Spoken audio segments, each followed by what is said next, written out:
second.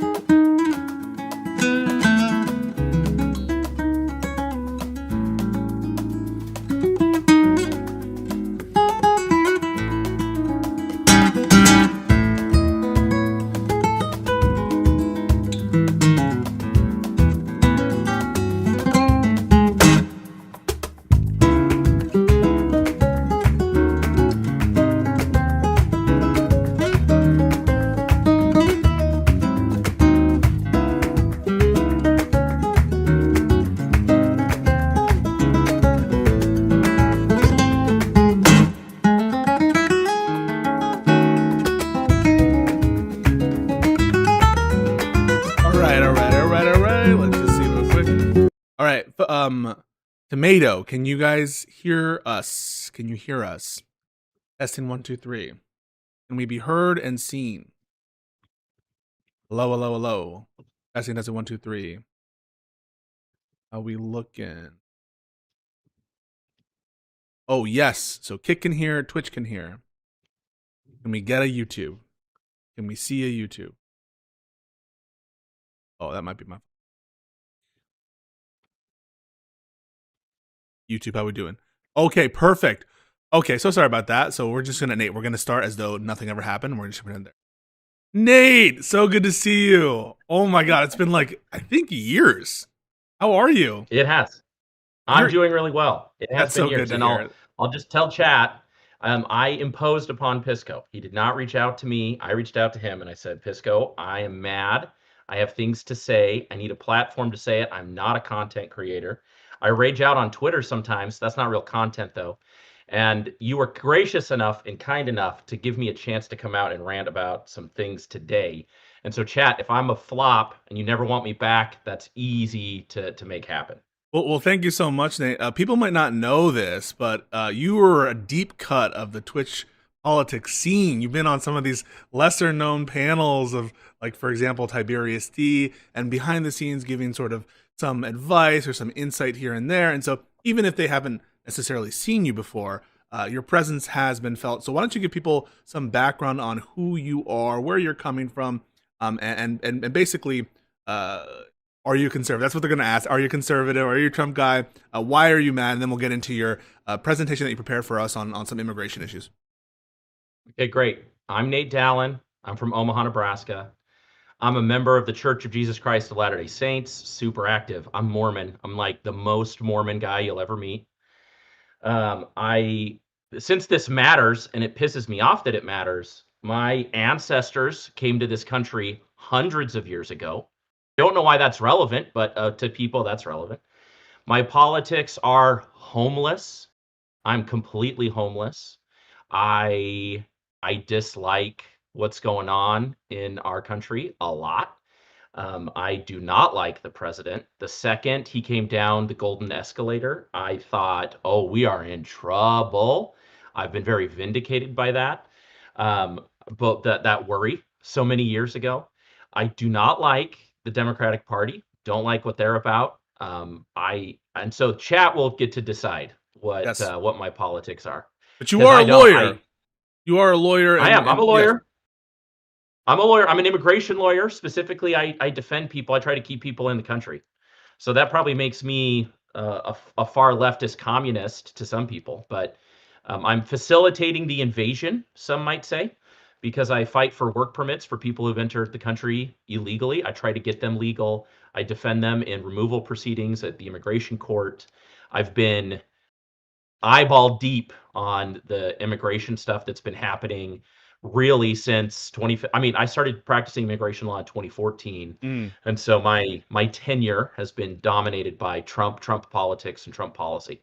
Sure, yeah, no, and definitely when it comes to conservatives, what you hear oftentimes is you're public enemy number one. They have this theory that is almost in some cases a little bit more gracious, if you can believe it, of the immigrants themselves versus the quote NGOs and lawyers who are like facilitating it. So before we get into that, how has that been in terms of, because I know among Mormons and among more centristy conservative types, there's mixed views on Trump, but when it comes to specifically immigration attorneys, there's a feeling among a lot of Trump supporters, you guys are like the worst of the worst. Well, from their perspective, we probably are, right? So my I came to immigration law. Immigration law called to me. I didn't go to it. That's probably the better way to say it. So I served a Spanish speaking mission for 2 years. So when I turned 19 years old, I put in my papers to do a Mormon mission. I was called to serve in the Ecuador Guayaquil North mission. I served there from 2005 to 2007 as a 19-year-old punk. And so I lived for 2 years. I had a 9 month stretch where I was the only white guy that I saw or spoke with or lived with. I learned Spanish. I spoke Spanish. I continued to speak Spanish. And I totally, so many crazy things happened that in Ecuador that caused me to really question and think about life and the meaning of life and how people can lead good lives in different kind of economic circumstances, how politics helps and hurts people, what makes it an effective country. Like how come Ecuador has an endemic poverty problem and the United States doesn't? Like what all those types of things were just shoved into my life as a lived experience. I came back from my mission, went to BYU, right? Hyper conservative. My first vote Brigham was for Young George W. Bush. University. You go for it.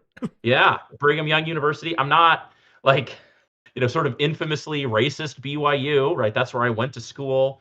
I have voted Republican straight ticket my whole adult life up and until the Trump era.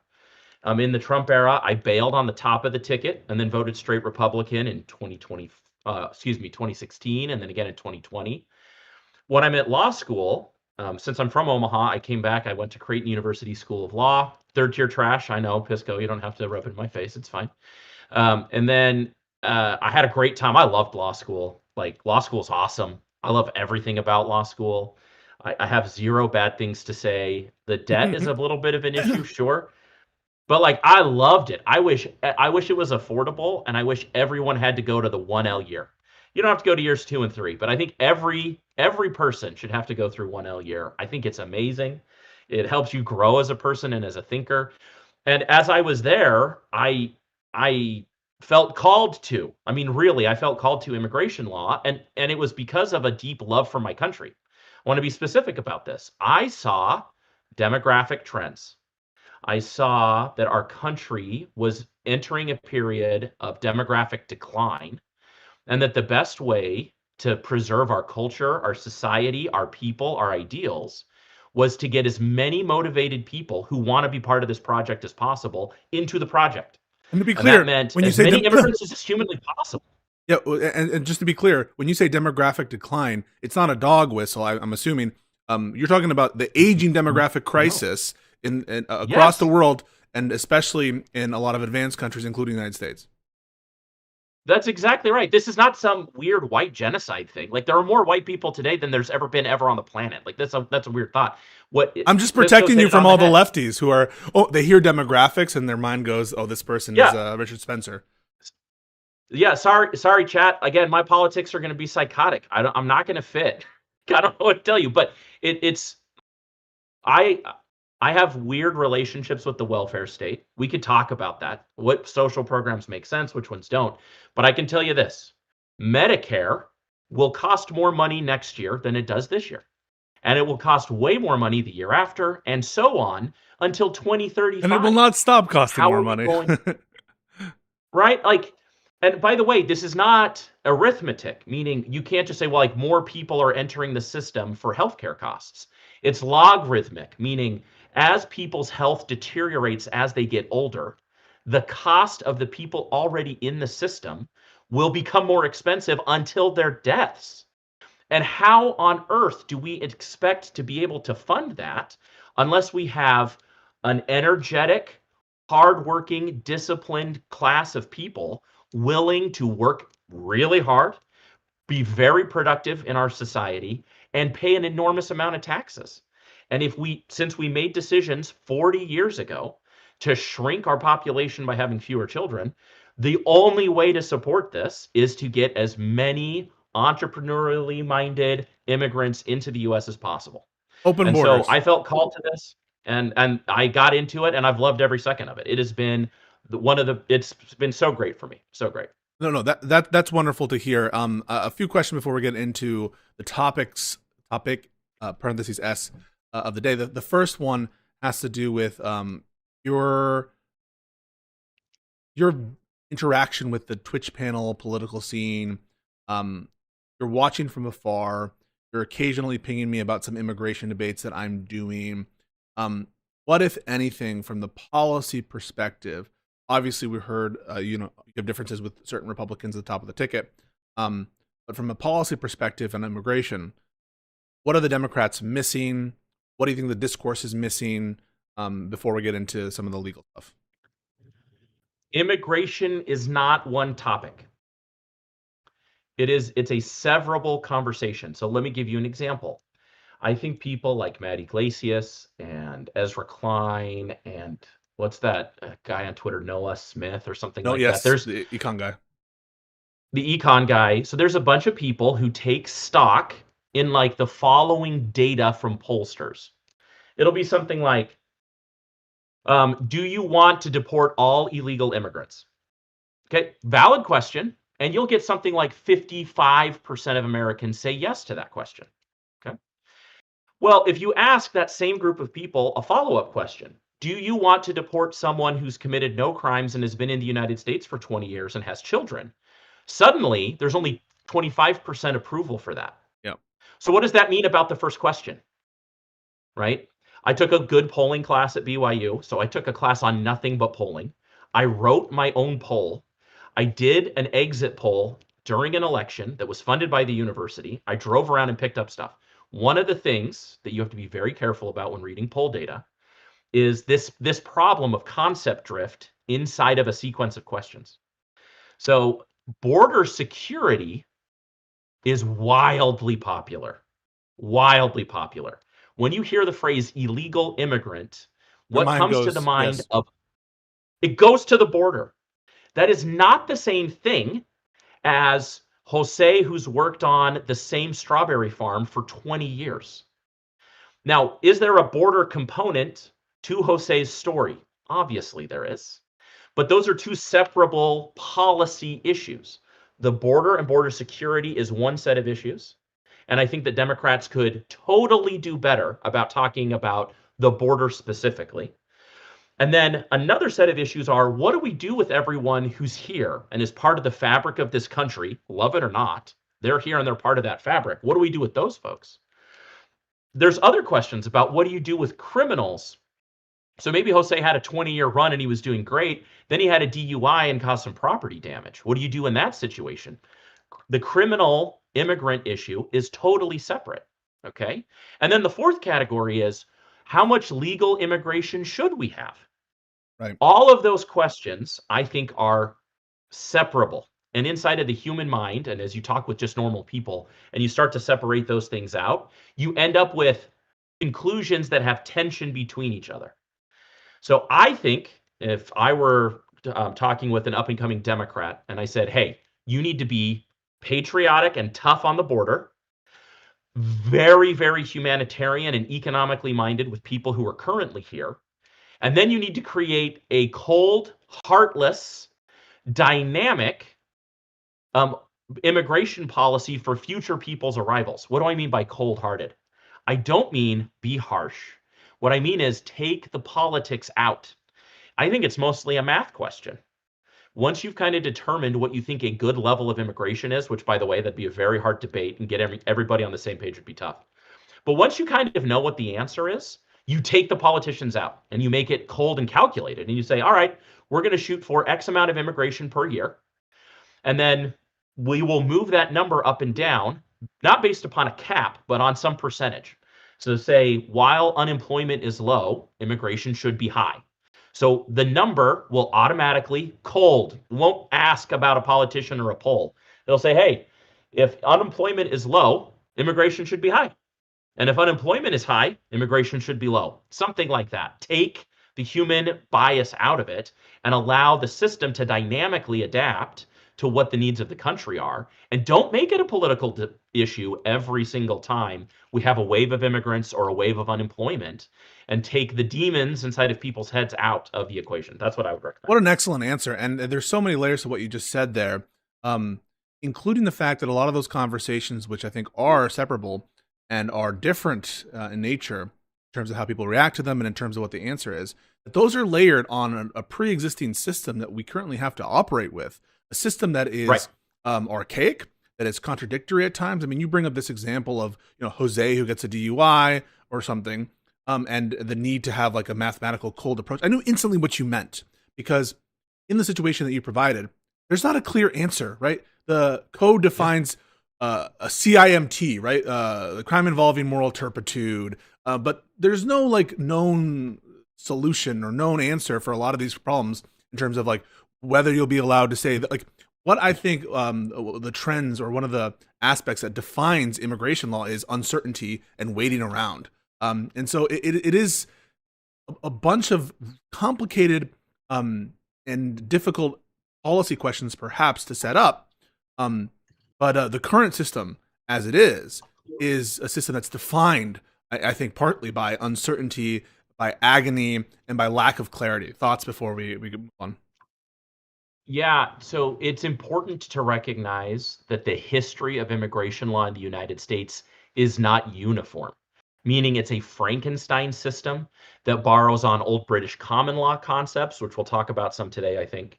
It also borrows on um, odd moments in time. So, like certain, like the or the Chinese Exclusion Act of the 1880s. That's like a very specific contextual thing for that moment. But some of the stuff that was passed then has remained in the law. Mm-hmm. The law has contradictory values. The law has inconsistent and tension between itself as to who should be allowed in and who shouldn't be allowed in and why. The law is also extremely vague. And by the way, when I mean vague, I mean that in a technical lawyer sense. There are terms which do not have a normal reasonable use. You just used one. Crime involving moral turpitude. Even for lawyers, that just Or smacks of Mormons, make or crap Mormons. up. Yeah. Yeah, like it is it's really easy for people to take their biases when the law is vague and meanings are a little bit amorphous. You can take your own biases and your own political motives of the moment and project them into terms. And then you can pull off some really fun lawyering in the most nefarious way possible, where you will try to have concept drift and change the outcomes of the law over time without ever changing the words of the law. And it's not sort of a common law progression, it's more nefarious. It's a statutory interpretation that changes depending on the whims of the political moment.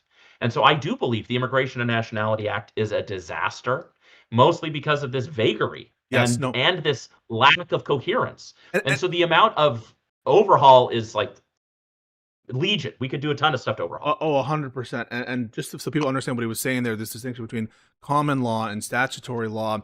You might think that vagueness and general capacious language is more appropriate for a constitutional sort of system, judge-made law that's interpreting some general principle or whatever. And what he's describing is that it's not like that. That these statutory codes, oftentimes interpreted in a binding way by executive officers in the current setup, it stinks not of like this like um unified march down a particular common law like evolutionary pathway, but instead fits and starts different, almost like a schizophrenic style political Yes. inquiry of the day, right? And you add Yeah. layers to that of Bill Clinton adjusting it a little bit here and there, George Bush adjusting it here and there after 9/11, et cetera, et cetera.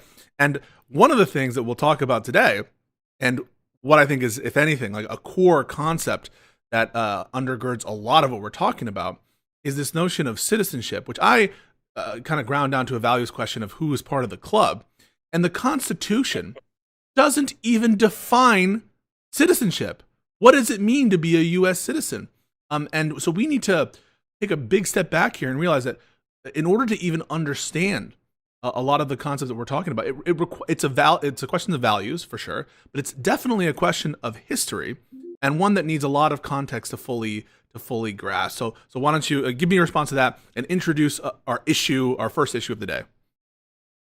Yeah. So one of the things that's so fun about law school is trying to come to understand how the rules of society operate. Sometimes that's statutory law, sometimes that's constitutional law, sometimes that's administrative law or admin law, sometimes it's custom, sometimes it's history and tradition. There's a lot of different ways in which the rules of society evolve over time. And navigating those rules in real time with real people is sort of the mission of the lawyer, right? I don't know if that's the best way to describe that, but that's sort of its mission.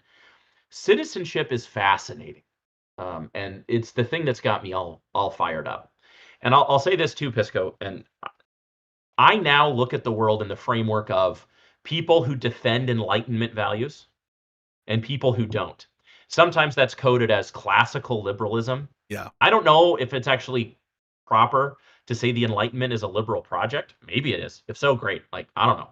Did you see Katie Miller I about can fight classical for it. liberalism, where she confused liberal values for politically liberal in the American sense? No, but that is the usual phrase is classic liberalism. Yeah. Yeah, classic liberalism. Again, our language is so poor on this. I prefer to say the Enlightenment because it gets rid of Enlightenment values, jettisons any sort of political coding. It's the only reason why I like to say it this way. So when I think of the Enlightenment, I specifically think of the English-speaking Enlightenment. This is guys like Locke, Adam Smith, Hume, right? These are political philosophers and economists, political economics, right? These guys come up with a basket of ideas that I think are amazing for humans. I think they're so good. They're And they're I don't even know. correlated To me, with that the is what. advent of coffee, which is wild to me that as a Mormon, I'm Yeah. guessing you don't partake in caffeine or coffee, but you can thank these wonderful Enlightenment values. I mean, listen, switching over to a stimulant must have had some effect, but no, yes, really great ideas that inspired a lot of people, including the founders of this country. Yeah, and okay. And so this is a little bit of a historic claim that I'm about to make, right? And so this my claim in history is this. The greatest insight, I guess the two greatest insights of the Enlightenment were number one, reality is best understood through observations and evidence. Okay. Why? What was the position before? It was Revelation. dogma, tradition, and scholasticism, Yeah. right? So like, which by the way is no good. This is no good because if there's anything that didn't align with reality, observable reality didn't align with a dogma or a tradition inside of the scholastic system, it was immediately attacked and people were beheaded and burned at the stake for it. So like that's not good, right? So being honest about reality was punished in the old system. That's bad. So that's probably the great first insight of the Enlightenment. Observation and evidence over tradition and feelings. Okay? Tradition and feelings, by the way, a lot of times are rooted in reality. That's not like a total repudiation of tradition, but it says that tradition doesn't have a good self-correcting mechanism when an insight about truth and reality occurs. A So modern that's the first incarnation one. of this is facts and logic. And on that second point Oh, that you just had there about tradition history sometimes being girded to facts and logic, I don't even necessarily deny that at all. I had a conversation with yeah, Counterpoints where he was charting out certain religious dogmas in terms of like a plausibly rational basis. They didn't want to eat seafood because it did this or that, or it was this a sure. prohibition against this because of the animals that were there. And I don't think that everything's explained by that, but I'm not. There is, I think, a bias. There ought to be a bias against like uprooting a system that has been developed over time, and even the law itself is built on tradition.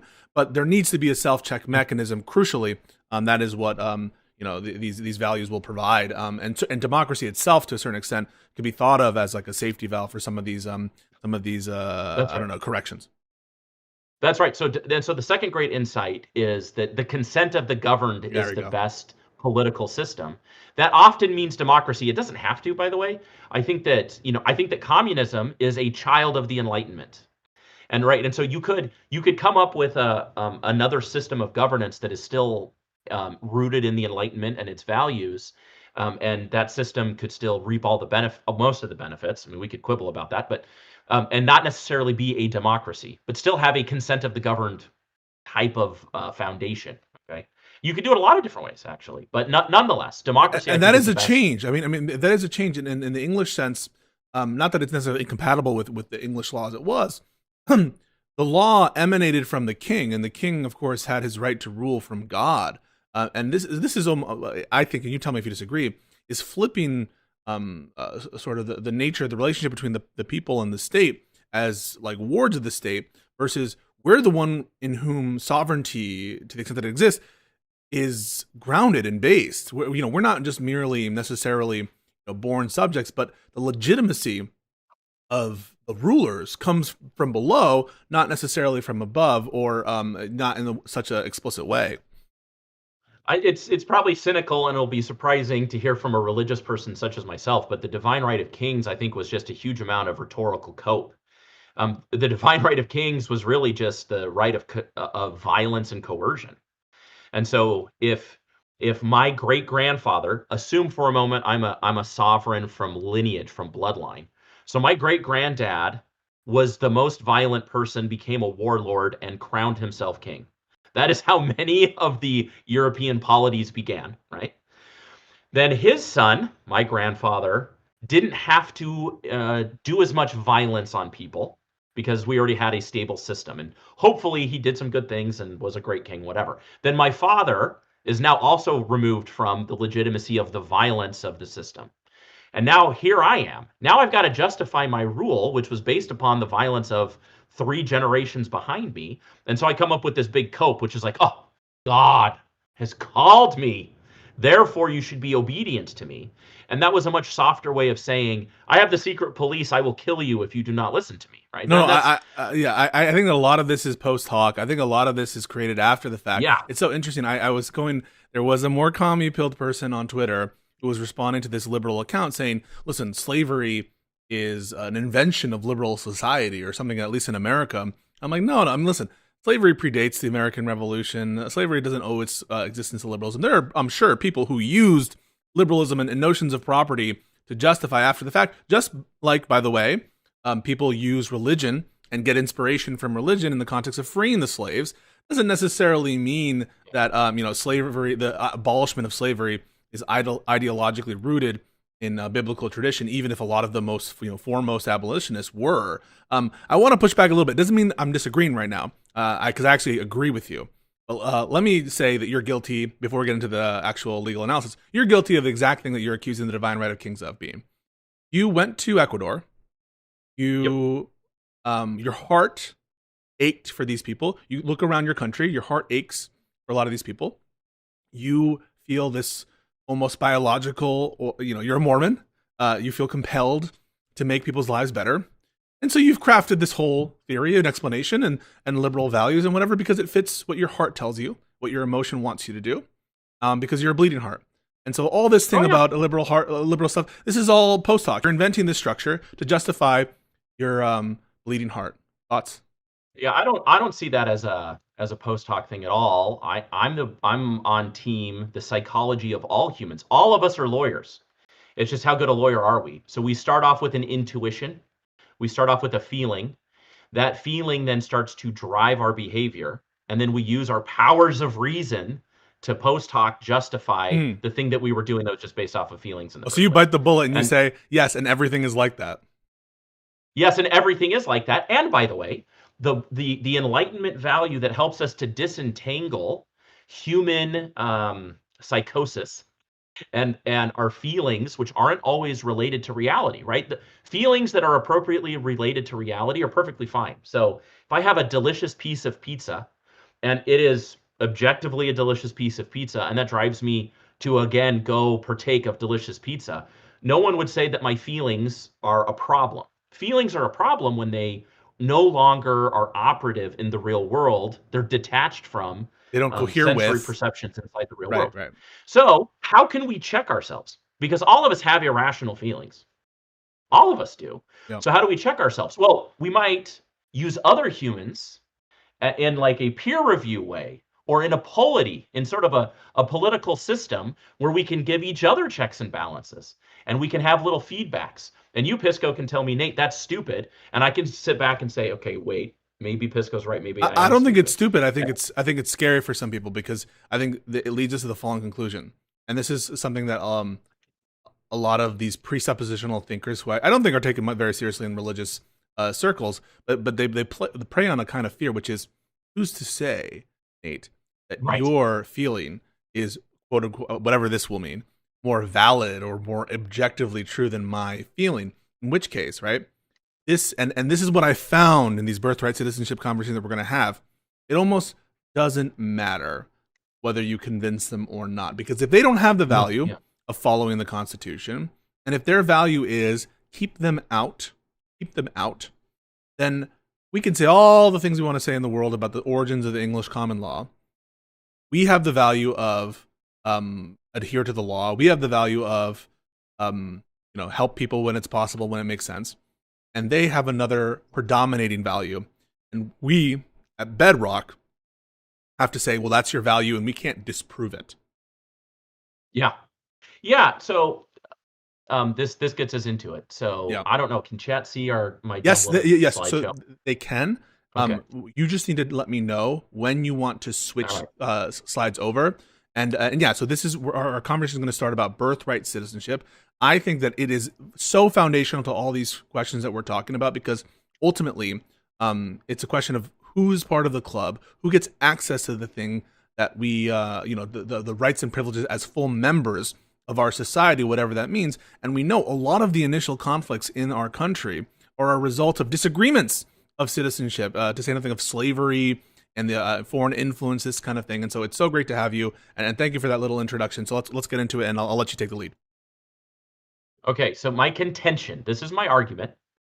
Birthright citizenship is a foundational pillar of the American social contract.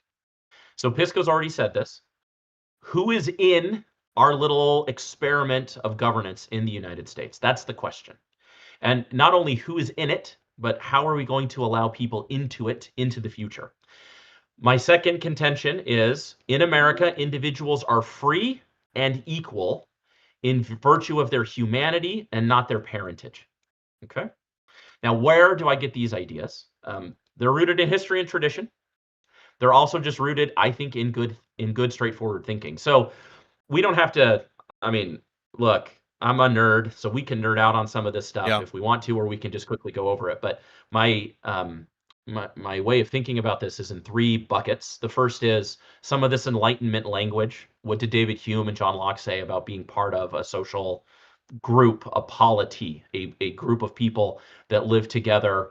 It's actually quite miraculous, I think, that non-kin, I have no blood relation to probably anyone listening to this stream, right? Hmm. And yet we can like work together. Yeah. That does not happen in nature almost at all, right? And so here we are doing this thing, and Locke and Hume give us some good observations and good ideas about how to make that work. It's like The second it's like bucket then an is API, or like interoperability. Like you have a software installed, and you're able to interface with other people who have the software installed or who have the API, and these are some of the components of yeah, it. So Locke and Hume, tell us. that's right. And so by the way, just the advantages to us as people are enormous. The fact that I can interact with and have a friendship with you makes my life fuller and better in every way, emotionally, physically, and in engineering, economic opportunity. This ability to have a positive, free exchange of ideas without violence and coercion constantly being on our backs is so good for human flourishing. I just can't. That is like such a big deal. Okay. And the second bucket then is, what's the history of birthright citizenship? So inside of our American context, where did we start? How did it start? How did we get to where we are now? And then the third thing is, what's going to happen on April 1st, which Yeah. is oral arguments at the U.S. Supreme Oof. Court on the birthright citizenship executive order by President Trump on January 20th, 2025. And so that's kind of the framework for this whole thing. And I got a lot of slides, and I'm sorry. Yeah. I'm No. just a No. nerd. No worries. I think that this is beautiful.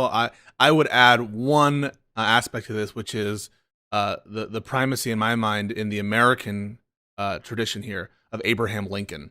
Abraham Lincoln, who in a way kind of used the Jeffersonian idea of all men are created equal, this, from the Declaration of Independence, and kind of changed its meaning a bit. and adapted it for the times to include a broader set of individuals. And obviously, in Gettysburg, pronounced a new birth of freedom. And I think that both in embracing a lot of these ideals and in Lincoln being part of our collective memories, and it's almost patron saint of America, in some ways even more saintly than George Washington, perhaps because of the nature of how he died. I think also looms large over this conversation. But I can go on the next slide if you'd like. Yeah. So go ahead.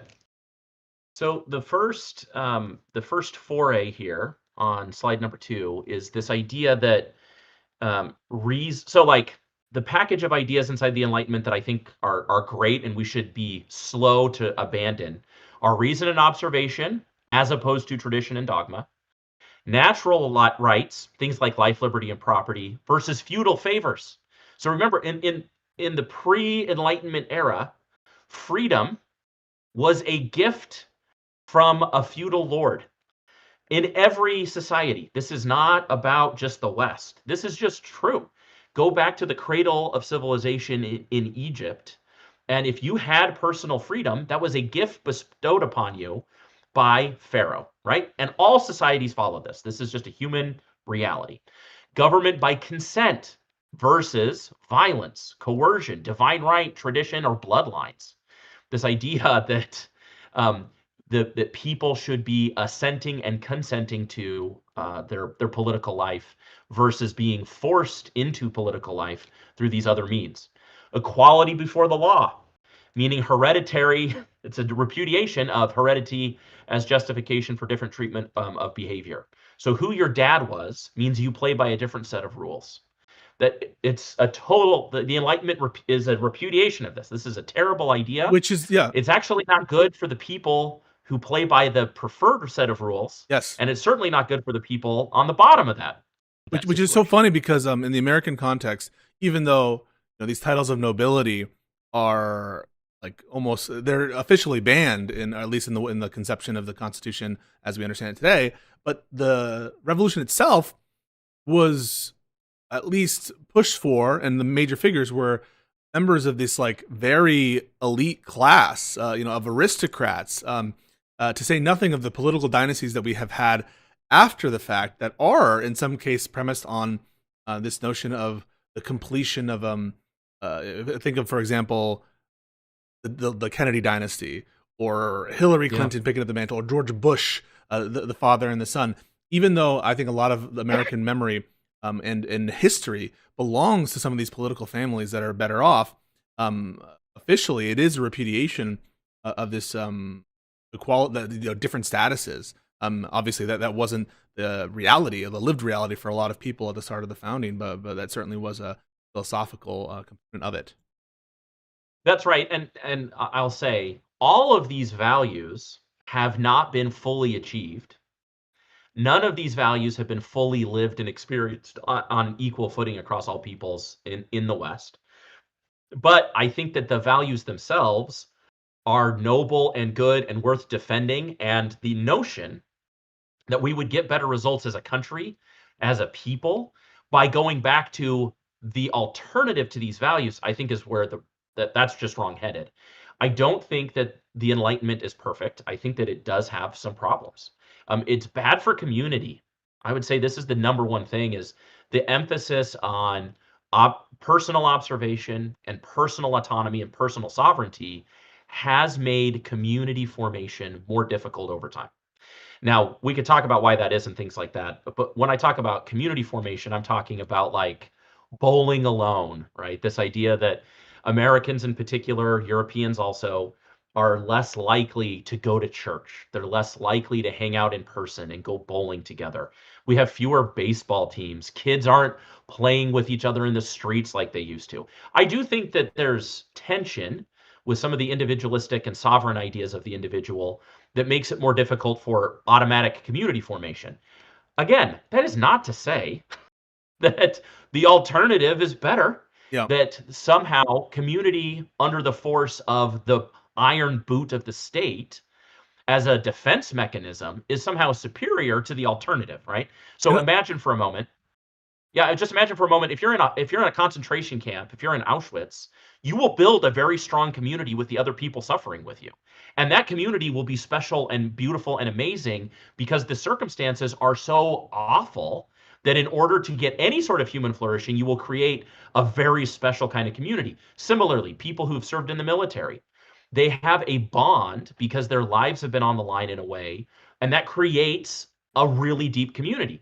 I don't think we should all be putting ourselves in harm's way to build these communities, Yeah, right? no, Like, no, there's that makes a ton of sense, and so there's a just because it's lacking in one area doesn't mean it's preferable overall. Another context in that's right. which I think these kinds of systems rear their heads in is oddly enough in diplomacy, where having these kinds of lineal relationships. Think about Game of Thrones. Think about Yeah, the house, the Saudi family, royal family, and stuff. They're able to come to deals and agreements that, in some senses, have the potential to last longer over a course of time. If Trump has a full hand and there's a lineage of Trumpian like people that come after, like there is in some of these other countries, they're going to be able to come to certain kinds of agreements, certain sorts of arrangements that perhaps a democratic country where the president can change in 4 years just based on the whims of the people, maybe that narrows the path of what you can do. Similar things with like bribes. If you're not allowed to bribe someone like Trump, what kinds of things can you do to grease the wheels? But that doesn't mean that the international system operates better under feudalage yeah, or feudalism or with kings. I mean, look at all the wars that existed in the context of that system. And so just because certain aspects aren't fully addressed in the Enlightenment values, or indeed any other system, doesn't mean the system overall isn't preferable. So that point is well taken. I know you're not advocating for Auschwitz for everybody or for everyone to be drafted in the military. obviously. Yeah. No, that's right. But you can kind of see the point, right? Like there's no such thing as a free ticket. Like there's no free lunch ticket. So every set of values will eventually come into tension with other sets of values. It's it's just like a part of reality. It's part of the human predicament. It is impossible for us to get the perfect golden ticket arrangement of things to create a utopia. And I'm saying this as a Mormon. Like Joseph Smith was like completely committed to trying to create a utopian universe, right?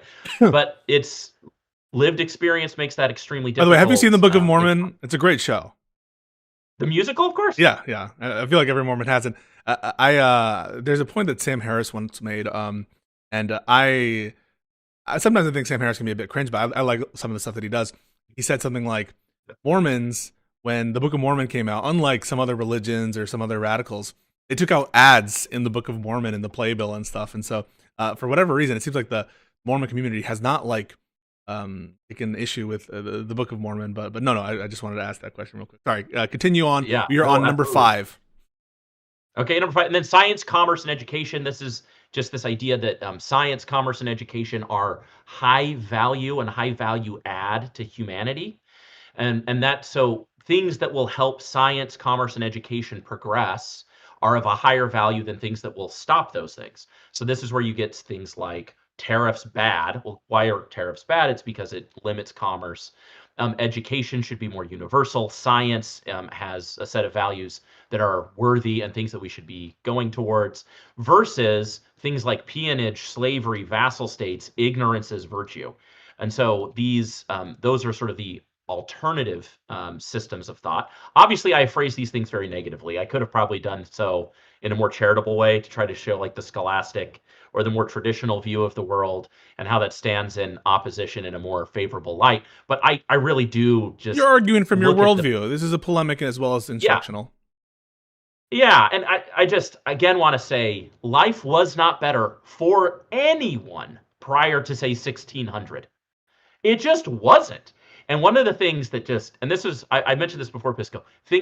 I like to see the world in this view now, where if I see a right wing commentator or content creator propose an idea, I ask myself, are they repudiating the Enlightenment or are they embracing the Enlightenment with this particular proposal or idea? And increasingly, I have found that right wing commentators are actually just against the 5 values I've just described.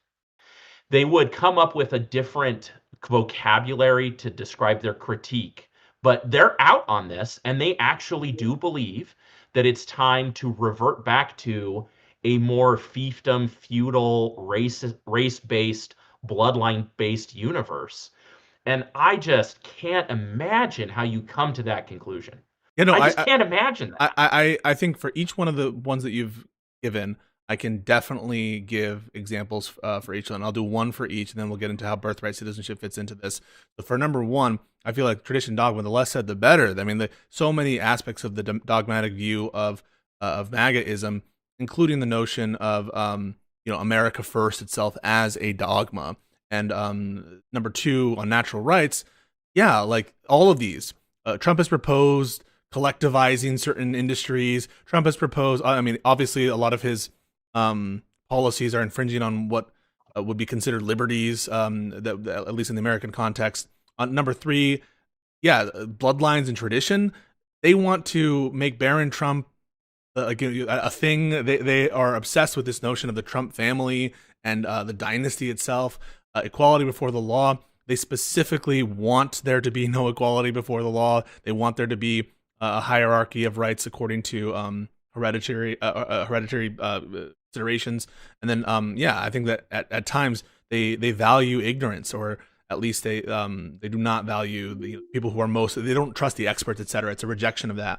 So yeah, I think that's part of our moment as well. Not to say the left doesn't have problems with this as well, but tell us how citizenship fits in there.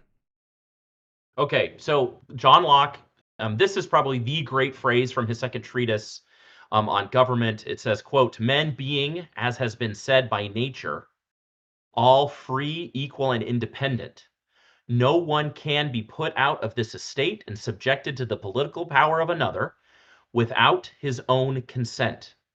The only way whereby anyone divests himself of his natural liberty and puts on the bonds of civil society is by agreeing with other men to join and unite into a community for their comfortable, safe, and peaceable living, one amongst another, in a secure enjoyment of their properties and a greater security against any that are not of it."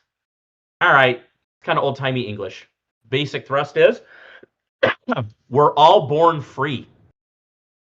We are born into a state of freedom, equality, and independence. And that we then consent into an arrangement whereby we can make each other's lives better. That's the basis of all good functioning society. That is good culture. And I think that the birthright citizenship is a reflection of that value. Okay. So he did not use the phrase birthright citizenship, but in a state of nature, the most natural thing for a human is to leave that person's mother's womb and enter the world as a free, independent, and all babies are equal.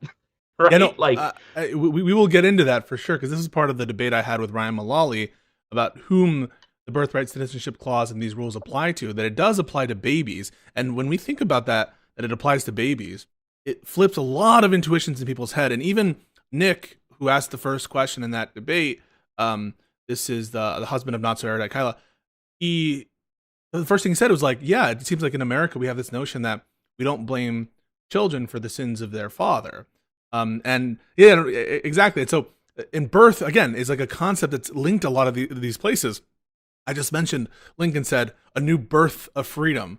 And yeah, so there's a concept of renewal or birth that I don't know what it is, but there's something there. I think you've got a hand on it. Let me give a little pushback before you go to the next slide, because I will be remiss if we just are glazing each other and doing a kind of circle jerk type stuff. I'm not here to circle jerk. Yeah, this says consent. This says consent. And the right-wing people, and certainly even some of the briefing of the case that we're talking about here. Oh my God, Barbara, the Barbara case that the SCOTUS is actually considering. Consent is a part of it. The consent is at a level of generality perhaps removed from yours, which is the consent of the people of America. And did you ask them for consent to apply birthright citizenship to these people? And so why should the American people, without their consent, be giving to all these hordes or all these different people whose parents came here illegally? Hordes. Yeah.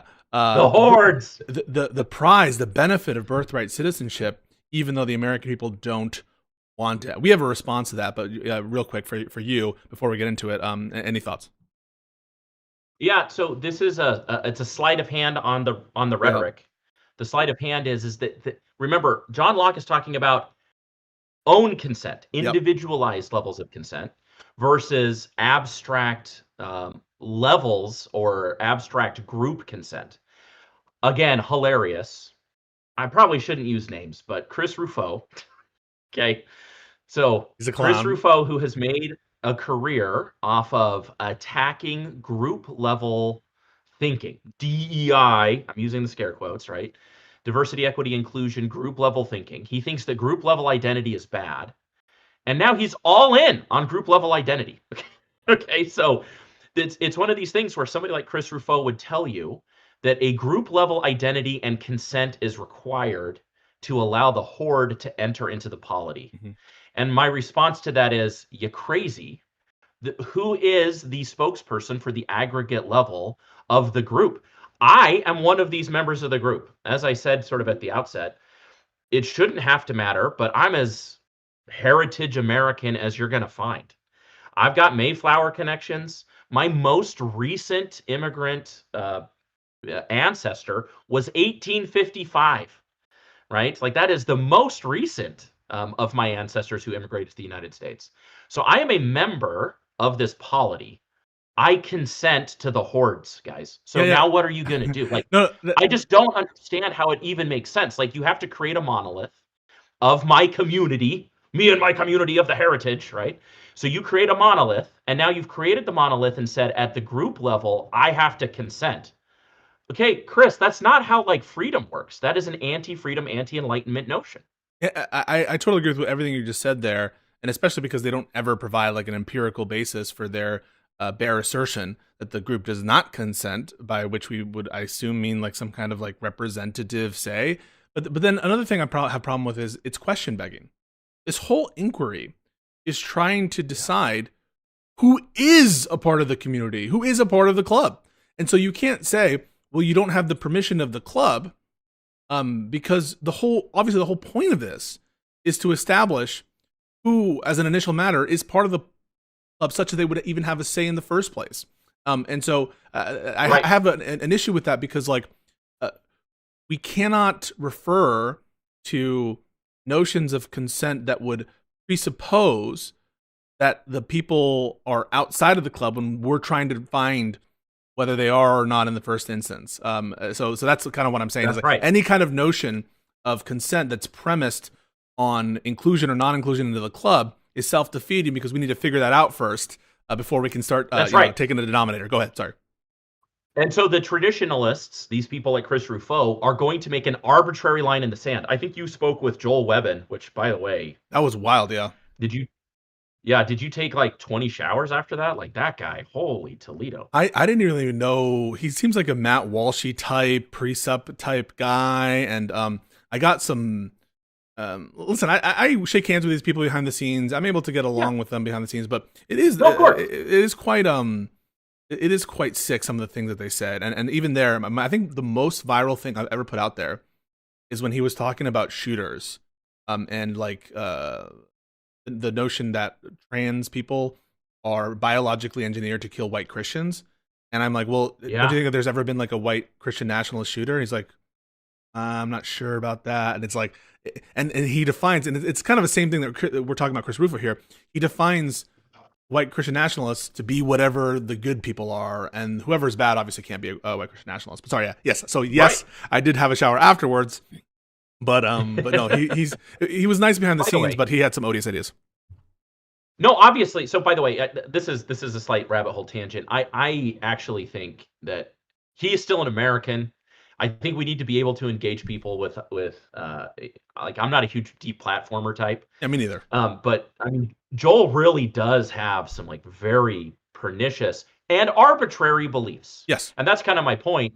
What John Locke is proposing, I think, is a better worldview that does a better job at it engaging with all of reality, and not having to draw artificial carve outs constantly to make your worldview work, right? And so that's why the Enlightenment's good, is because we have fewer rules for the worldview, and then it helps just unfold all of reality for us. Whereas if you're a guy like Joel or Chris Rufo, you're gonna have to draw a ton of arbitrary lines. Self-defeating ideas require arbitrary lines to be drawn and say, well, this isn't. Why? Because I said so. It's the only way to make my idea work. And I think that it's self-defeating. It's Yep. no good. All right, next slide. So for those who are frustrated by this idea that the social contract is clearly an abstraction, it's a myth. It doesn't actually cohere to reality. David Hume actually critiqued that very idea from an Enlightenment perspective, and he says, when we consider how nearly equal all men are in their bodily force, and even in their mental powers and faculties, I'm just reading the highlighted part here, that Mhm. nothing but their own consent could at first associate them together and subject them to any authority. But we trace it plainly to the nature of man, and in the equality or something approaching equality, which we find in all individuals of that species.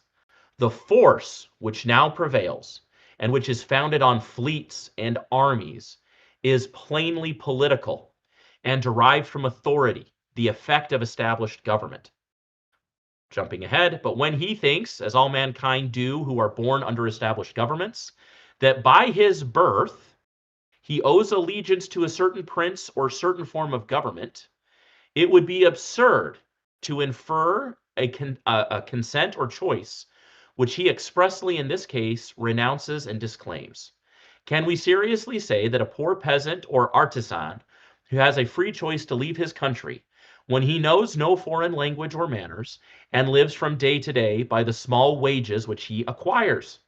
Okay, so David Hume says we recognize that the social contract is an abstraction, it's a myth, it's not actually history. That's not how governments were formed. We're born into a situation of established government and coercion and force. But at the same time, can we really say that a person born into one of these circumstances has the ability to just abandon ship? He says no, obviously not. This is important as we talk about the implications of revoking birthright citizenship and what it Mhm. might mean for millions of people in the Practically, future. yes.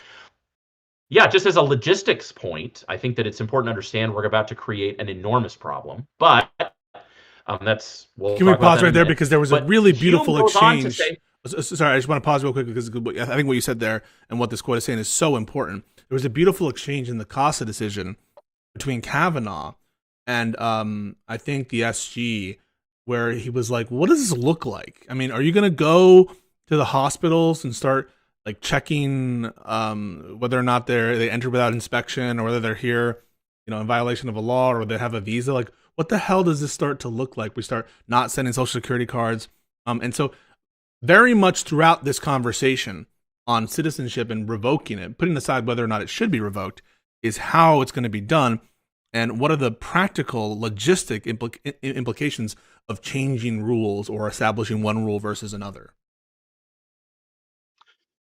that's right. There's a lot to talk about there. The state of Washington brought a lawsuit on this exact point. It tried to do a little analysis to determine how many state resources would be required to do a birth certificate check on every baby being born, and then trying to distinguish between those who qualify and those who don't qualify for basic medical care. Just that issue alone at the time of birth was going to cost the state hundreds of millions of dollars every year and billions over time. And they're like, what are you talking about? This is Yeah, nuts. and the reason they're Okay. doing it, they're not just doing it because they want to. It's to comply with the Supreme Court's precedent on standing and on Yep. this universal injunction point about indivisible relief, whether or not courts have the authority to grant a broader set of relief. And so they had to explain how having the policy exist in any state, would affect like the state of Washington or whatever. And yeah, you can imagine a situation in which they have a state legal obligation to provide these services to individuals, and to the extent that like someone moving into the state from another state where that they never had that the documents, Yeah. but they have a legal obligation to provide the services. That's going to cost the wages of the clerk to figure that out. That's going to cost the wages of the lawyer to litigate out whether or not there's a rightful claimant. And so those are the kinds of issues that are bound up in some of these differences in policies. But sorry again to interrupt. It's just so much of what you're saying is very interesting. Yeah. So the Hume's point is to then say that the most legitimate form of government is that once a child or a poor person is born into a polity, that over time the polity works with that person in such a way that consent is then given. That becomes the best form of government, right? Again, it doesn't have to be democracy. That's kind of his point. You might be born into a system that isn't democratic in nature, but still affords you the ability to give consent over time to be part of the polity or not be part of the polity. Although he recognizes that rejecting the polity then becomes complicated if you're a poor person because you have nowhere to go. So that's just No, sort of no, the logic and the logistics of and the it thing. is a different Um, sort of consent than what we usually see in the context of like a lot of these legal principles, which is like you consent before the action is taken and at a discrete point in time, as opposed to over the course of a life or several years.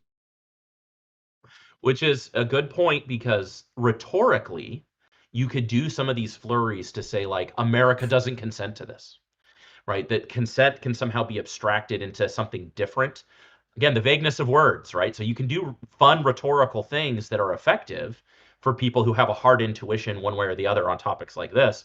You can use a little bit of concept creep to accomplish your The rhetorical concept goals. of And I think it's sexual important. morality, right? And applying the concepts of sexual morality and consent in that situation to a context of like Right. nationwide consent. Like, it's not clear to me that that concept is applicable in that domain. It would be like applying a notion of human based sexual morality consent to like animals or to who knows whether that even is a concept that ought be applicable in certain domains, or indeed among a group of people talking about complex issues such as citizenship. And I'll just mention here too, there's a whole branch of philosophy that's just looking at the concept of words and like where the boundaries are on those words. And of course, it's very hard to find necessary and sufficient conditions Yeah. to justify any particular definition under any circumstances. But the only reason I say this is it is useful as we think about political rhetoric and online rhetoric to remember that there could be this kind of sleight of hand where you take a concept that seems to be well understood, move it up a couple of levels, and you've really broken down the Yes, logic of that 100%. concept. And I think that better thinking and better philosophical roots that are simpler and are smaller rules are the better ones. And so I'll just kind of float that out. All right, now let's get into the actual history. So again, my contention is the philosophical underpinnings of the American project, of what it means to be an American, includes this notion that at the moment of birth, we enter the world equal, and we are not totally committed to the notion that my father determines my destiny. Obviously, my father will affect my destiny, but he does not determine it. If I am rich, I can ruin my family fortune. And if I am poor, I can become a titan of industry. That is what the American dream is predicated upon. And I think that this birthright citizenship stuff attacks that very fountain of liberty, of freedom, of the American dream. And I think it's gross. I think it's so psychotic. It's shocking to me how many people are signing up for this right now. I just can't understand it. Yeah, yeah, no. The American dream, in so many words, is to rise above your station, to rise above the humble roots, not be bound by the mistakes of your forefathers. In a way, the story of America is kind of like an emancipation from a father, right? A distant father, a father who wasn't doing what needed to be done in the context of the king, let's say.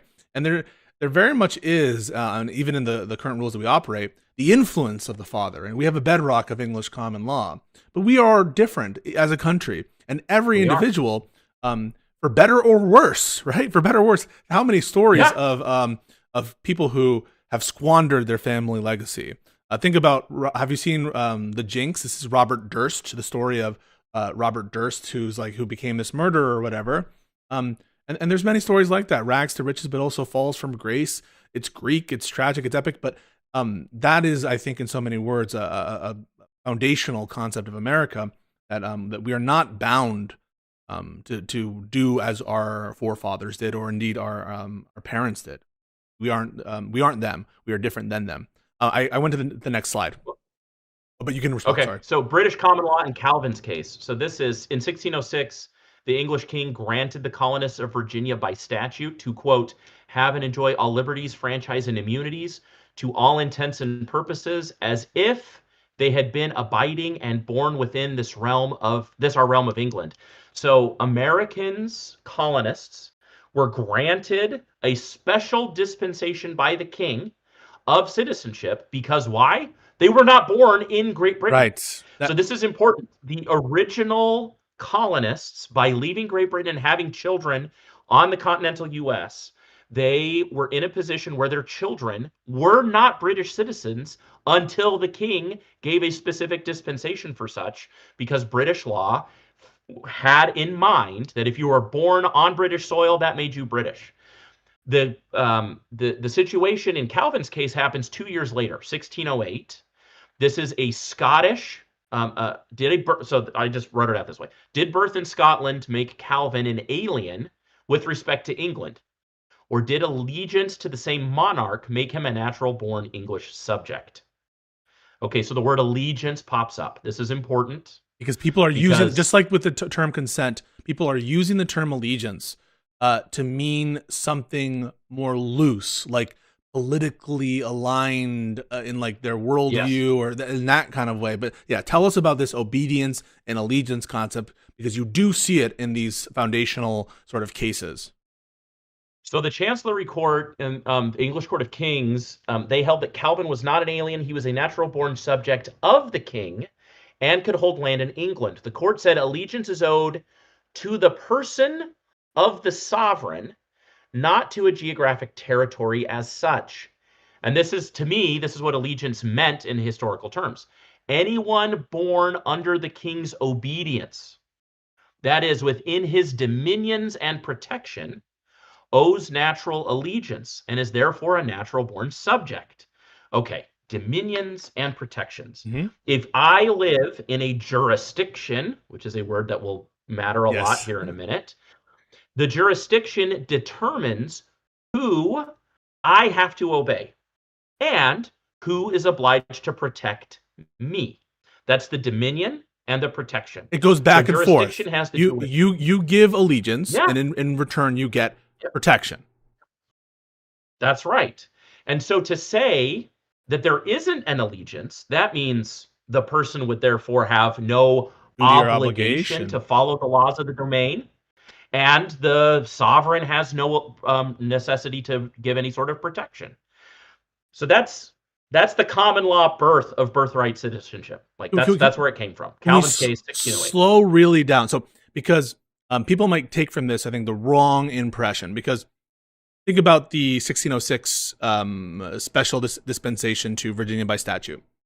Well, Virginia, like Scotland, isn't that part of the king's domain in 1606? And so isn't it redundant to make this statute if it really isn't about territorial jurisdiction as such? Or is it the case, and maybe you have an answer to this, I don't know if I have an answer to this, that these colonies were something else, that the colonies worked under a charter and it wasn't necessarily the king's domain as understood at the time, such that there is no contradiction between what we're saying? So you tell us. Or is there a change in the law or change in understanding in this time? Yeah, so Calvin's case is the change in the law. Yeah. So remember, the original statute in 1606 had to give special dispensation to the colonists. And Calvin's case in 1608 now creates the common law right of birthright natural citizenship. So you won't find lots of new statutes that are rolling out to help define this in individual colonies. After Calvin's case, this starts to become, this is actually how the whole British Empire is now governed, right? So this common law picks up on what the king was already doing, as is often the case in British common law. There were statutory developments and there were British common law developments happening intertwined, and that's what's happening here. I just use this as a point to show in the history that blood did not give the citizenship in the British mind, okay? Who the dad was not the determining factor.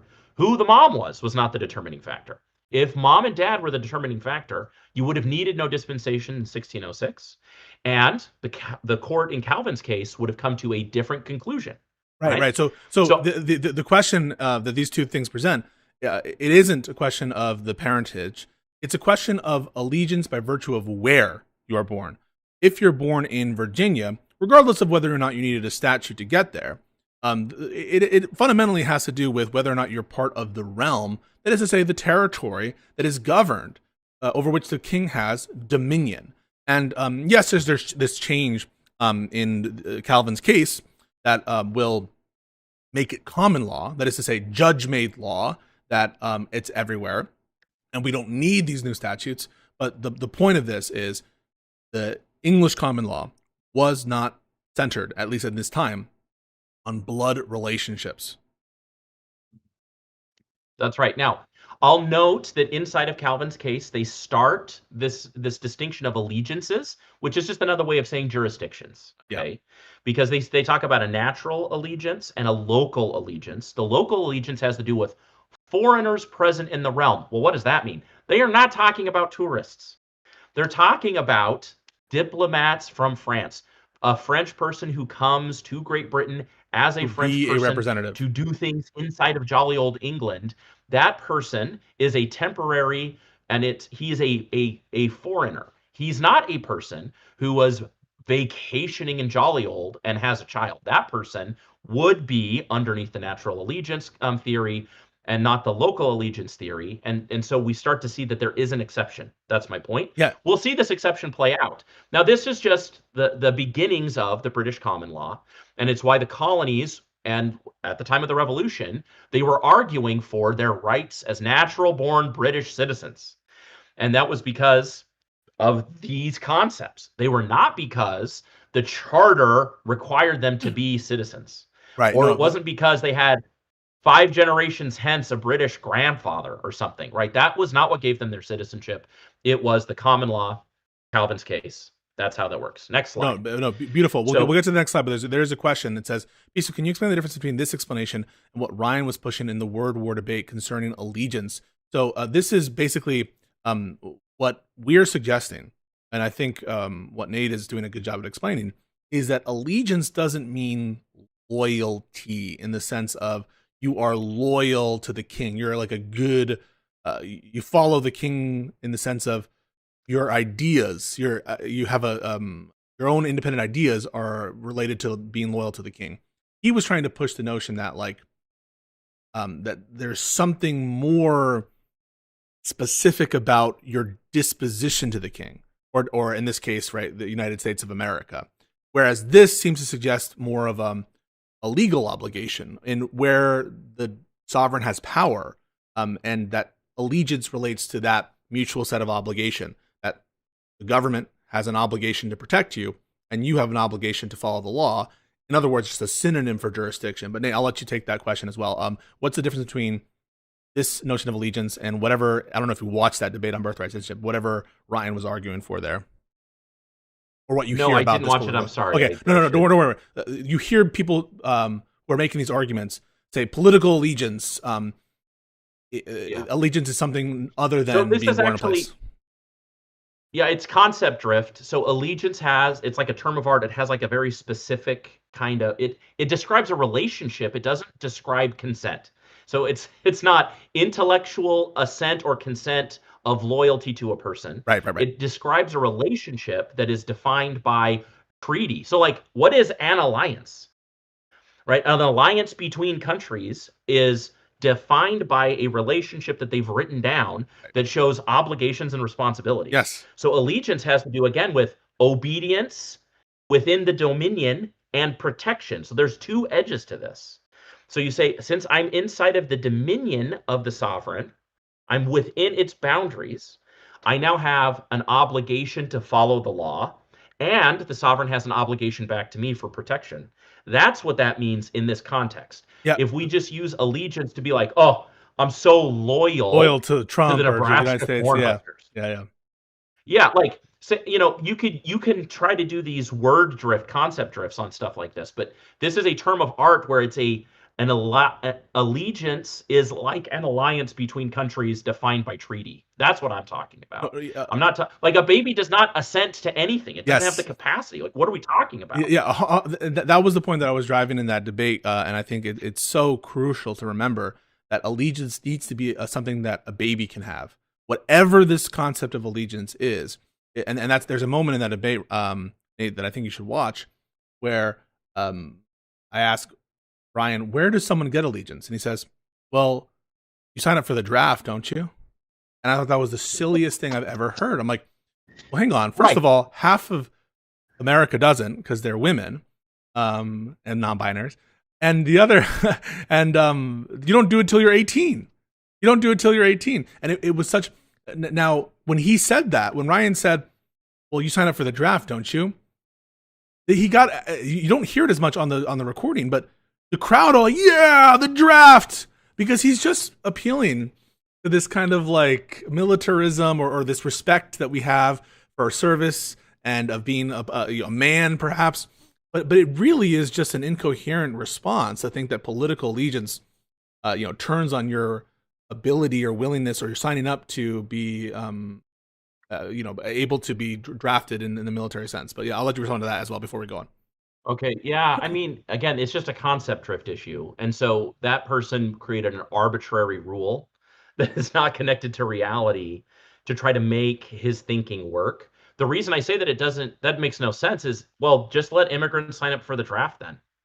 Like if it's about consenting to the king, I can tell you right now, the number of illegal immigrants who would sign up for the military tomorrow is legion. You Yeah. wouldn't need a draft.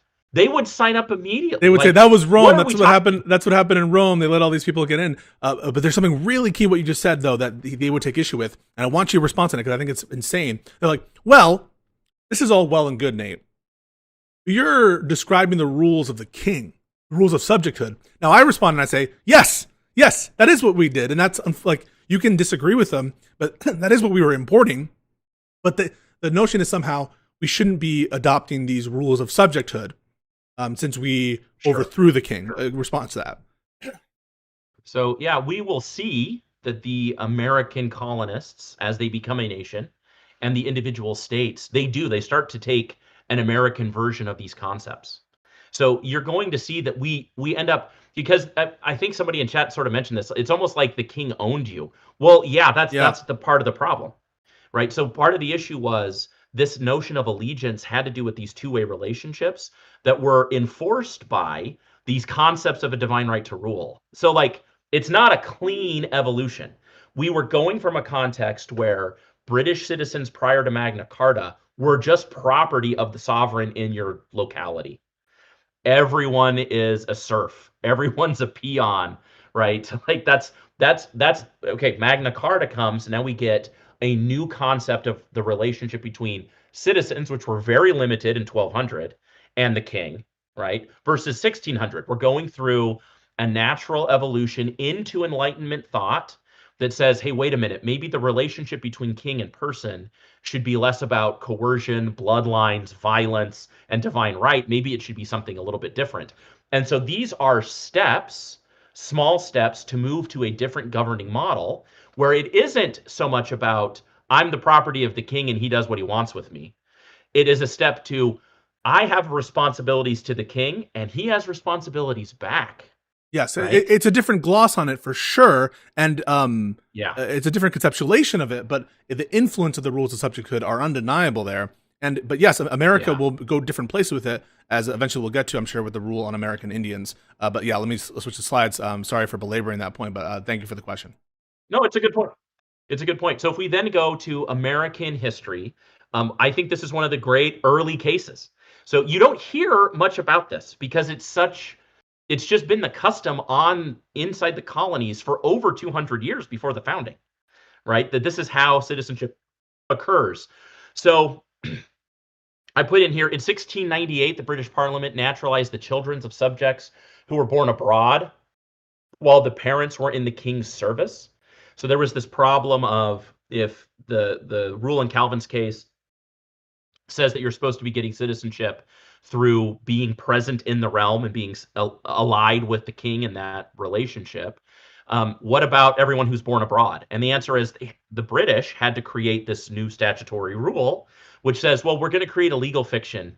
And the king's servants serving abroad take a little piece of England with them, right? And so embassies and soldiers on conquered territory or inside of a military installation become the constructive property of the king through the statutory reform in the late 1600s. And two key parts of that. One is the kind of limited way in which that occurs, and the need for a statute.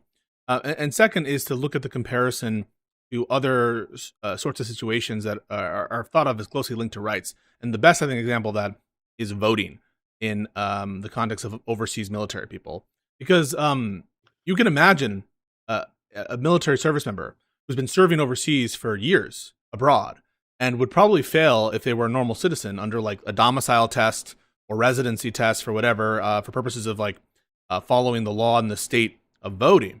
But there's this kind of notion of constructive presence that you're only there because you're serving your country, et cetera, et cetera. And so you take a little bit of the land with you. So it applies in limited cases where the country decides to put that into law, enact it into law. And of course, nowadays, we have laws and rules about that, both that are even broader than just, you're doing this for military and you're just doing this for diplomatic stuff. That goes so far as if you have a parent who's an American who's been here at least some arbitrary amount of time, even just one parent. And I think it's easier for if you have a mom than a dad, or it's easier to prove or something. It's different there. But yeah, the rules have now expanded. But it's, I think, cementing a concept, and you can tell me if you agree, that to go beyond the edges of the normal rules of dominion, the normal birthright citizenship, English common law rule, there need to be these developments, or there needs to be ways to creatively map the concept onto new situation and phenomena.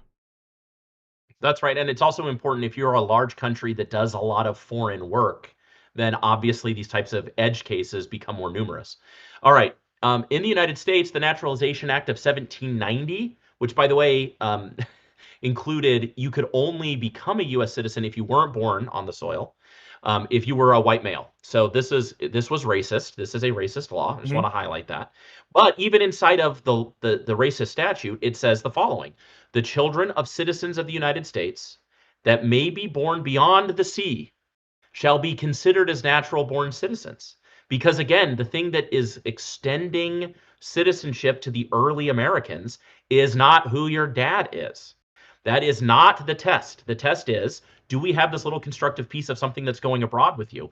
Here, to clear up any sort of confusion, the Naturalization Act extends that, just as the British had done 100 years prior, right? And so I just mention this, that even inside the racist Naturalization Act of 1790, that says if you weren't born inside the United States and you want to become a citizen and you are a black male, that's not happening.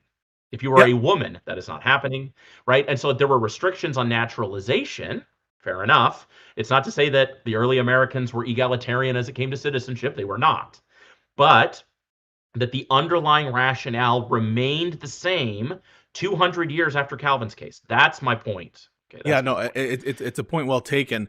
And it's also important to note here that we didn't need the 14th Amendment for Congress to be able to do this kind of stuff, because, of course, Article 1 of the Constitution, among the enumerated powers of Congress, is to set the rules of naturalization. And that is one of the few references to citizenship in the original Constitution. There are others, of course, about the requirements to be president and the requirements to be a representative, et cetera, et cetera. If for president specifically, you need to be a natural-born citizen, and at some point, maybe you can tell us what a natural-born citizen is.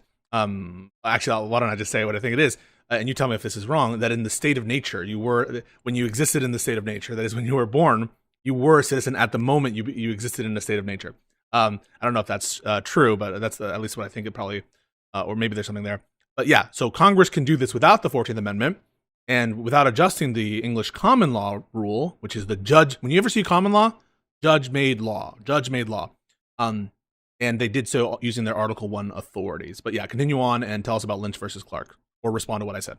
And by the way, just British common law came with the force of the king. I mean, this was one of the things that happened as a consequence of Magna Carta. The king, even if he wasn't the originator of the new law, he was still forced to back it up. And so there was a whole relationship there. Right, anyway, right. I digress. Yes. So Lynch v. Clark, 1844, right? This is prior to the 14th Amendment. This is an illustration of the point.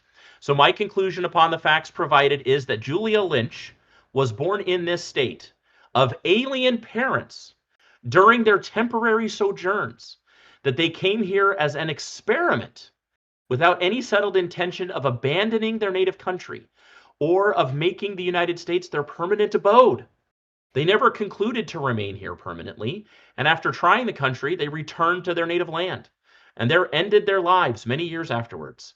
They took Julia with them to Ireland. She continued to reside there, and when Thomas Lynch died, she was about 14 years of age and a resident of Ireland. Upon principles, therefore, I I can can entertain entertain no. no doubt. Yeah, but that by law of the United States, every person born within the dominions and allegiances, again, we know what allegiances mean. This is not in the colloquial sense of Yes. loyalty fanaticdom for a particular party or a particular president or something crazy like that.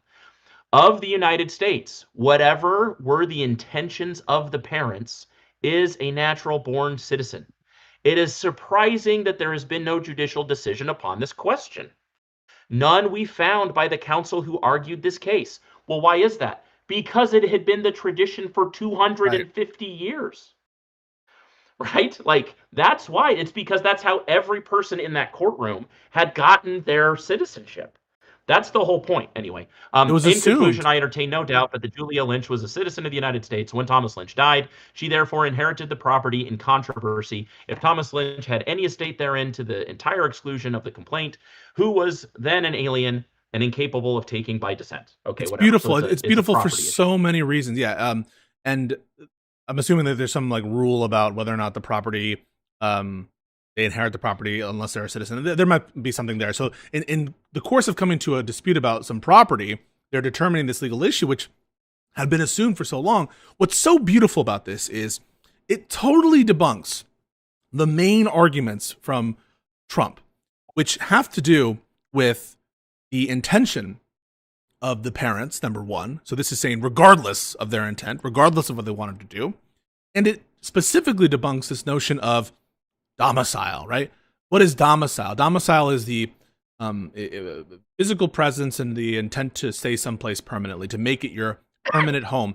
You can think of domicile as almost a synonym for permanent home. If you had to do it in a couple of words, permanent home.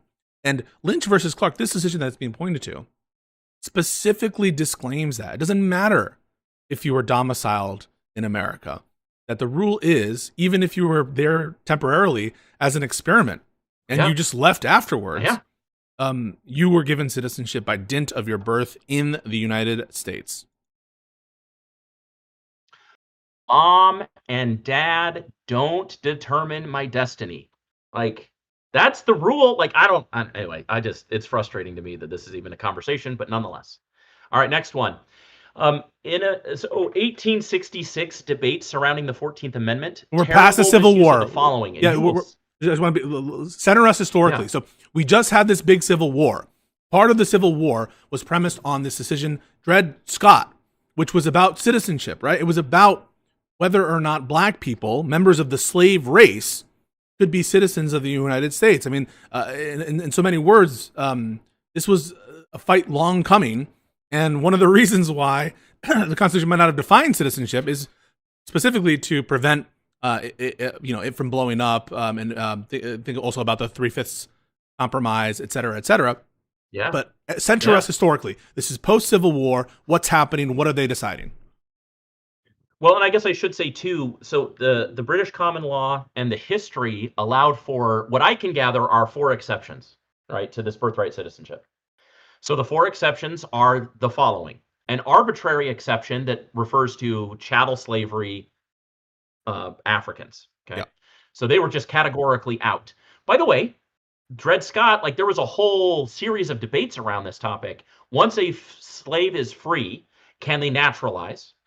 And if a free slave has black children, are they citizens? Right. So there's actually an interesting bit of law around all that. And of course, Dred Scott tries to say you can't naturalize someone born into slavery. Yeah, it was wild. But at the same time, it was a radical decision, and one that, for purposes of the debate, was trying to quote unquote settle the issue. But yeah, go ahead, sir.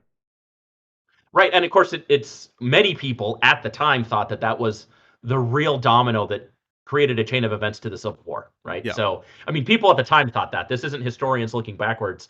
People fighting the Civil War referenced Dred Scott as one of the reasons why they were fighting the Civil War. So it's important to note that it was a radical, it was a bad decision. I think everybody, in hindsight, even at the time, most people thought it was a bad decision.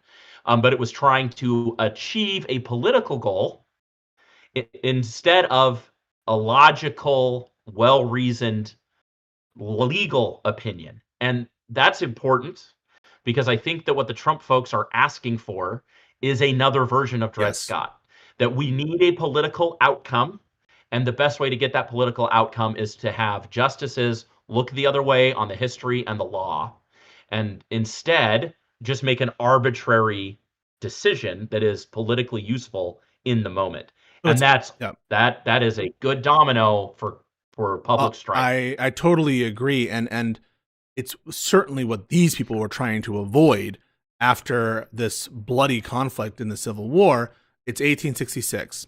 Lincoln has been assassinated. We're years from Gettysburg, where Lincoln promised a new birth of freedom, and the radical Republicans are considering a new rule on birthright citizenship. Or is it a new rule on birthright citizenship? What were they trying to achieve here, Nate? Well, so this is in order to make it abundantly clear that that exception of blacks chattel slavery is no longer an exception, they create the 14th Amendment. Now, there's three other exceptions that are still out in the air. Right. Okay. One of those is what we've already talked about, which is the idea that there is a legal fiction that certain ambassadors and agents of foreign governments take a little piece of that government or that territory with them. So that remains the case. The third were invaders. Now, this has never come up in American law, but it is an exception. So a foreign invader, an alien invader, and I don't mean colloquially invading, right? I mean, it's another term of art. Weapons. Yeah. Yeah, another term of art. I'm talking about I am from Mexico. I have weapons. I am taking territory from the United States by way of invasion. Once I have taken a town in, let's say, Texas, I move my family in, and my wife has a child there. Years later, the United States, through military action, takes the town back. A reconquista. Reconquers, yeah.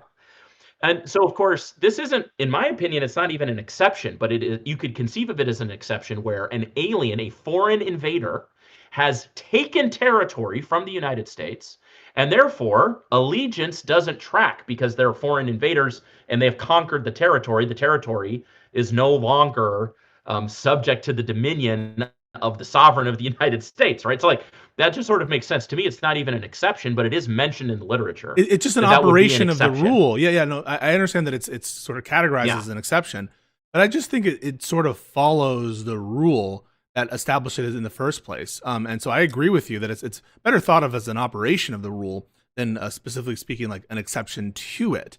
And yeah, I think that absolutely follows. And America has been invaded before. War of 1812. I think there have been incursions by Mexicans in certain places for sure, from like the Mexican government sense, right? But it's never come into sort of any relevance because we've never had like a long-term permanent occupation. Think about the following, to get a very not politically fraught example, the West Bank. Okay, think about the English common rule if it were to be applied in the West Bank context. Do we think that the Israeli settlers would be citizens of Palestine under the English common law rule, not citizens of Israel, right? But yeah, okay, they're citizens of Israel. Would they be still citizens of Palestine if it were ever created by virtue of some treaty? Well, under the English common law rule, I think the answer would be no, that there would need to be some sort of separate arrangement to make them citizens of Palestine if they even wanted to be, right? At least as it operates. But those are the kinds of conditions you can think of embracing that rule exception, however you want to conceive it. Well, I have intentionally tried not to think about sure. The consequences of citizenship in an ethno-state context. Yeah. Because I think all ethno-states are de facto illegitimate, so I'm not a big fan. I hear you. Be very careful because you're gonna have people in the chat calling you tanky. Yeah, you don't. And of course, native is not a. Well, I don't like. That's why I say, but I have not thought about it. I haven't really looked into the Israeli context in particular. I haven't looked into like North Korea. Like, what are the alternative models that are operative today for extending citizenship? I haven't looked into lots of those. That is what some of these people want, right? They do want to embrace a more ethno-state model. And on that view, this makes perfect sense, right? Getting rid of this rule would accomplish the goal of creating an ethno-state, or at least partway through. to create an ethno state if you're going to base it as, like, for example, Chris Rufo, on some sort of connection to the founding stock or something like that. Maybe it's not Yeah. a facial, like a technically ethno rule if it's like some kind of accident of being part of the founding generation, but they do sort of more want to approximate the Israeli form of or conception of citizenship. Or I know they give citizenship to certain Arab populations, Palestinian populations, but just as an example. But yeah, I totally agree with you that it's illiberal, and yeah. Yeah, I don't like it. I shouldn't even mention this, but I've become obsessed with the Third Reich. So I've been listening to the Ian Crenshaw. I know. I'm such a, like, what am I? I'm a stereotype. I'm just like a walking stereotype.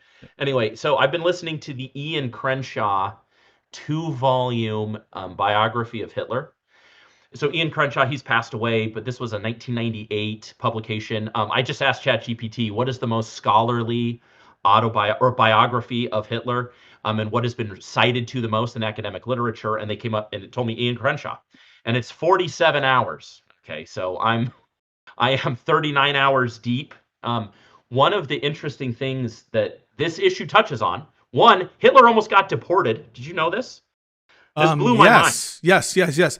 Because he was born in Austria, and the question arose by virtue of, I think, of his service, right? Or whether or not he was able to be a member of the something with his military service. You tell us.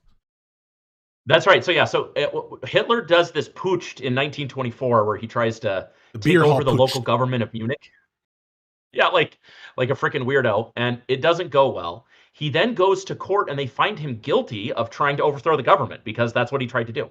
Of course, he ends up going to jail and gets a slap on the wrist. Another example of why we need to punish these people more. He gets a slap on the wrist for the beer hall putsch. He's out in a year. He writes Mein Kampf in yes. Yeah. The judge who took it so easy on him becomes the chief justice of the highest court in Germany during the Third Reich. You're kidding. Yeah. And no, it's important to note, by the way, it's not like the courts stopped working during the Third Reich. They created, I think, a new court for certain matters, but as between equals in Nazi Germany, unless there was some great interest from the Nazi state, it is funny because there are conflicts that are being resolved in Nazi Germany as between Germans using certain ordinary processes of law, notwithstanding the existence of the Nazi state. And so it just goes to show you, like, this notion of club membership, this notion of being a citizen and being an equal, even in the context of Nazi Germany, it meant that you could get the protection of the law in some cases against other Germans, and unless really the state took an interest in it, they're not interfering that way. Go ahead. No, those are fascinating points. I actually would love. We should do nobody would care, but usually you and I should do a stream where we just go through the history of the Third Reich's legal system, because it's wild. Anyway, so at the end of the trial, he gets thrown in jail. I think it was for like a 3-year term, but he ended up only serving like 2 years. Anyway, the prosecution moved for his deportation after the light sentence, and the judge said, "Well, I understand your point. And you're right, he should be deported. But I'm going to use my discretion because of his great service during World War I and his being honored the Black Cross or whatever, because he'd been injured twice. Or something, Yeah, he was injured twice, including he was actually temporarily blinded because of a mustard gas attack. And so he got the Iron Cross twice. And he said, because he's such a great German patriot, I will allow him to stay. So, like, I don't even know if Hitler ever actually got German citizenship. And it shows you the danger. No, I totally agree. And I think it's funny to note that, it's possible that he was an illegal immigrant, right? or whatever. But even putting that aside. No, he was. Yes, he was. Hitler was an illegal immigrant in Germany. That's what he was. It shows you the danger of having a test that is not cold, as you say, but elastic to people's own conceptions of, well, he is patriotic. And of course, can't deport a patriotic person. A patriotic person is a citizen. I was just going to say, so the reason I brought this up in the first place is, so Hitler, now he's in charge by 1935. He's in charge of the country. And he and Himmler and Goebbels sit down, and they cannot figure out how to determine what a Jew is. Yes. This is the Nuremberg laws. And it's actually Yeah. a difficult conceptual issue. So the Nuremberg laws on citizenship, they tell you with respect to how many different permutations of lineage from Jewish, Aryan, other parents would make you or classify you as a given category, subject to an assumption of what a Jew is, which is never explained. And this goes to Yeah. show you that these concepts, right? These concepts are human-made concepts. They cohere with certain patterns that humans see, but it actually is difficult to like fully suss out, well, what is a citizen? That's why I keep going back to this club Yeah. thing, because I don't really have a better analogy for it. It's like being part of a club. It's like being a member of the in-group or a member of the tribe. But beyond that, it's kind of hard to analytically bedrock it, just like, being Jewish. I mean, like, what does that mean? Yeah, what does that mean? And then it becomes a problem again by 1939. They conquer half of Poland. They're about to conquer the rest of it. And then they start invading the Slavic countries and all this other stuff. And so Hitler, they never did anything in writing, but he has these conversations where he wants to create a tiered system where the Jews are at the bottom, people of color are right above them, and then there's like the Slavs and the Yeah. Gypsies, and then there's the Aryans. And like all of his legal guys were like, we don't know how to, like, how are we going to do this? Like, there's no way that I can tell you that a Ukrainian is somehow different than a German. And how would you go about knowing? If we're going to force them to learn German, like right now, we can kind of tell because of the language they speak and their Yeah. history. But over time, as we conquer the rest of the world, how will we figure out who the Aryans are? And they couldn't figure it And, out. and it would have been harder even in Germany, where a lot of Jews had more like culturally assimilated. Think about like the Jews in Yeah. France and Jews in Germany, kind of different culturally than the Jews in more Eastern Europe, which maybe were more easy, like at a glance, to distinguish, but it can be tougher. And even in Right. this context, right, like the ICE agents who, in my opinion, murdered Alex Preddy, etc., they were Hispanic, right? So like there can be come sort of a sense that it's not easily distinguishable who's a member of the club, which brings us back to this rule and this argument, because this is one of the things that I contended with in the debate. One of the things that I thought would appeal more to a MAGA audience is this notion of workability, is this notion of they wanted an administratable rule. And after the Civil War, yes, it was the case they wanted to overturn Dred Scott. How would you do that? An amendment? Certainly. But they didn't stop there. They didn't just say, and freed slaves and black people shall be allowed to be citizens given they comply with the other requirements of citizenship. They went beyond that and they used general language.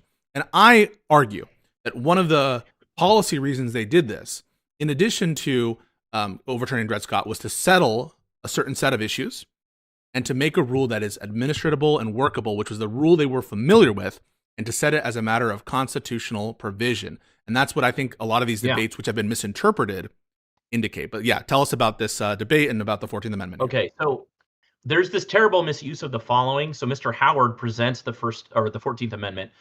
The First Amendment is the Section 1 declaring all persons, blah, blah, blah. I do not suppose. So there's all this stuff. The key phrase here is in the second paragraph. This will not, of course, include persons born in the United States who are foreigners, aliens who belong to the families of ambassadors or foreign ministers accredited to the government of the United States, Yep. but will include every other class of persons, period. So just, I think it was 2 or 3 days ago, it's the day that I messaged you and was like, I need to talk about this. Some senator from Missouri, some psychopath, some racist guy makes the statement that that sentence allows for the government to reinterpret the 14th Amendment and start including all of the people who are born to parents who enter the United States without permission. And it's not And of just course, him I'm either. like, okay, first of all, I interacted the one or two only. I think it might be my last encounter. It is my last encounter with Charlie Kirk. He added me with this particular thing.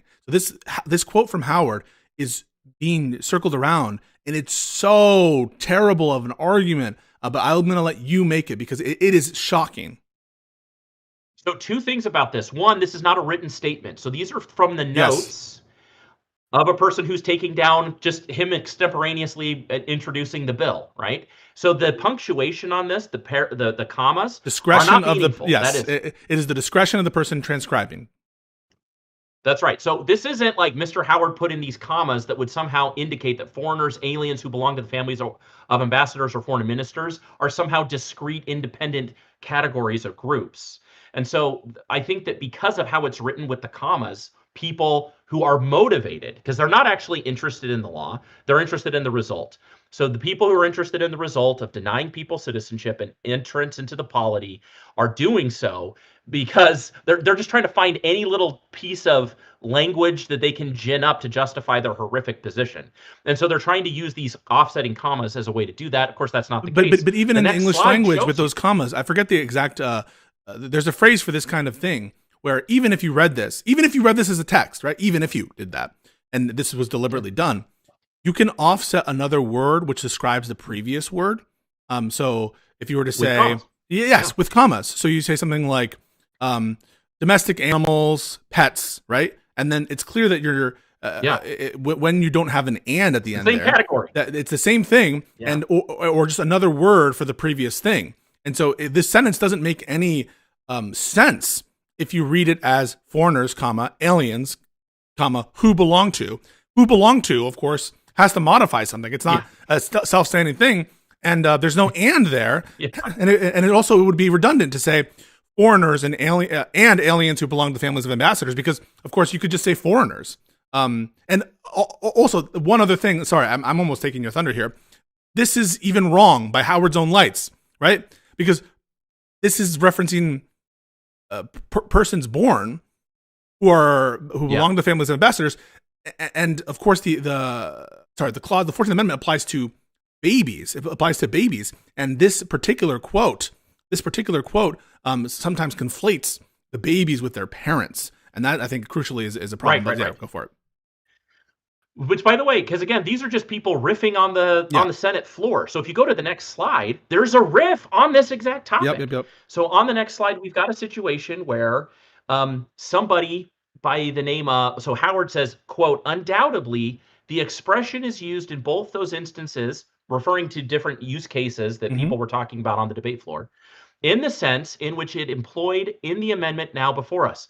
A citizen of the United States is held by the courts to be a person who was born within the limits of the United States and subject to their laws. So during the same debate, many paragraphs down, Howard says, look, I'm not changing the rule as it's been outlaid by the courts, which we've just gone through, right?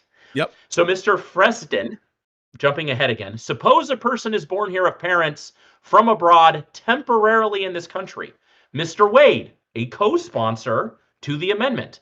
The senator says a person may be born here and not be a citizen. I know that is so in one instance, in the case of the children of foreign ministers who reside near the United States in the diplomatic language. By a fiction of law, such persons are not supposed to be residing here, and under that fiction of law, their children will not be citizens of the United States, although born in Washington. I agree to that. But my answer to the suggestion is that it is a simple matter, for it could hardly be applicable to more than 2 or 3 or 4 persons, and it would be best not to alter the law for that case. I will let it come under the well-known maxim of the law, de maximis lex non curat. Guys, like, they knew exactly what they were doing. They knew that this would include visitors who just want to hang out and leave. They knew that. It was on the debate floor. Don't use the debate notes as some sort of a justification for the debauchery of the 14th Amendment. Yeah, it's crazy to me. In review, not only do they misread the debate, in my opinion, they ignore the parts of the debate which show clearly the intent was to reassert the English common law, to get rid of this of Dred Scott, and to make it the law of the land by virtue of constitutional provision, and to settle that. But also, even taking a step further back, from a judicial philosophy perspective, right? We have been told by so many of these conservatives and originalist jurists that legislative history, we shouldn't look to that, really not. And so there's a lot of great originalists' work which supports our position. And it's consistent in the sense of, like, what matters is the original public meaning of the operative text that was ratified by the people, right? The amendment is not passed until it's ratified by the people of the United States of America in the States, right? So if you're being consistent on the judicial philosophy, you shouldn't even look to this stuff necessarily as dispositive, except for the meaning of the words. But even if you were to look at the debates and the specific intentions of the framers, there's some talking past each other. There are some statements that you can misconstrue a certain way, but the overriding sentiment was, as Nate is describing, we're reasserting the common law rule. When pressed upon, hey, does this mean X, Y, Z? They say, yeah, it does. We're not changing it. Yeah. So I just want to highlight, because you will see this April 1st, everyone in chat, everyone who hears this, April 1st, 2026, the internet is going to give you slop thinking on this topic. It is going to be gross. And so remember these moments, because these are the things that people will be asserting. Well, the original intent, blah blah blah. It's all slop. You know the truth. These debates were had, and everyone was on the same page. There was no variation. If you jump to the next slide, we start to see cases come up where we now have a collision between immigration law and what. Yeah, this is too small. I'm realizing now. It's probably going to be hard to read. But the immigration laws start getting passed, and they start bumping up against the 14th Amendment. So I love this case. This is the citizenship of a person born in the United States of Chinese parents. In re Luk Tin Sing on habeas corpus. So this is a habeas corpus action coming out of California. Question: the citizenship of person born in the United States of Chinese parents. A person born within the U.S. of Chinese parents residing therein and not engaged in any diplomatic or official capacity under the Emperor of China is a citizen of the United States.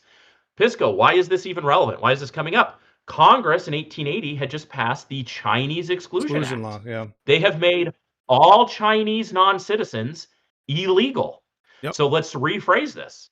The child of illegal Chinese parents, okay? 2, construction of words subject to jurisdiction thereof. In first clause of section 1 of the 14th Amendment of the Constitution, persons are subject to the jurisdiction of the United States who are within their dominions and under the protection of their laws, with the consequent obligation to obey them. Oh, look, we're back to what the original dominion idea was, right? Yep. If I'm born in the dominion of a state, I have the obligation to obey laws, and the state has obligations to me. It's the same rationale 300 years later. This is, I don't know, I digress. The jurisdiction over these latter must, I jumped. So obligation to obey them with obedience can be rendered, but only those who are the subject by their birth or naturalization are within the terms of the amendment. So you either have to be naturalized or born. Number 3, original clause in the amendment. Previous to this amendment, the general doctrine, except as applies to Africans brought here and sold as slaves and their descendants, right? The arbitrary exception that it was racist nonsense, was the birth within the dominions and jurisdiction. Again, dominion and jurisdiction are synonymous terms of the United States, of itself created citizenship.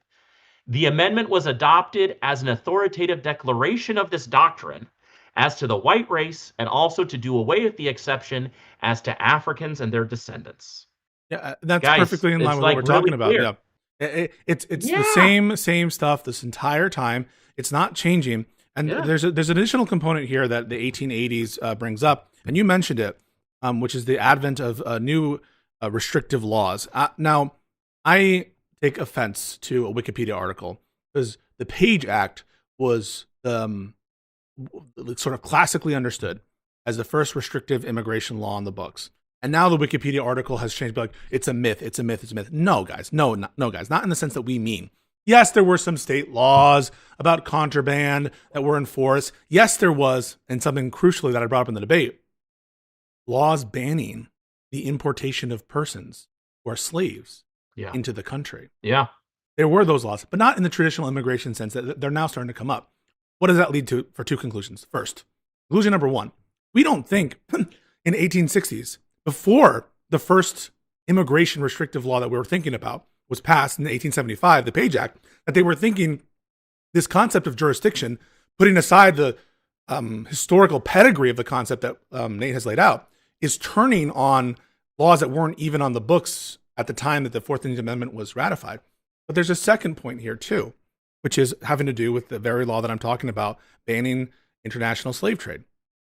Were the children of slaves who were brought here illegally, in violation of the ban on the importation of slaves, are their children subject to the jurisdiction of the United States? I mean, they're illegally brought into the country.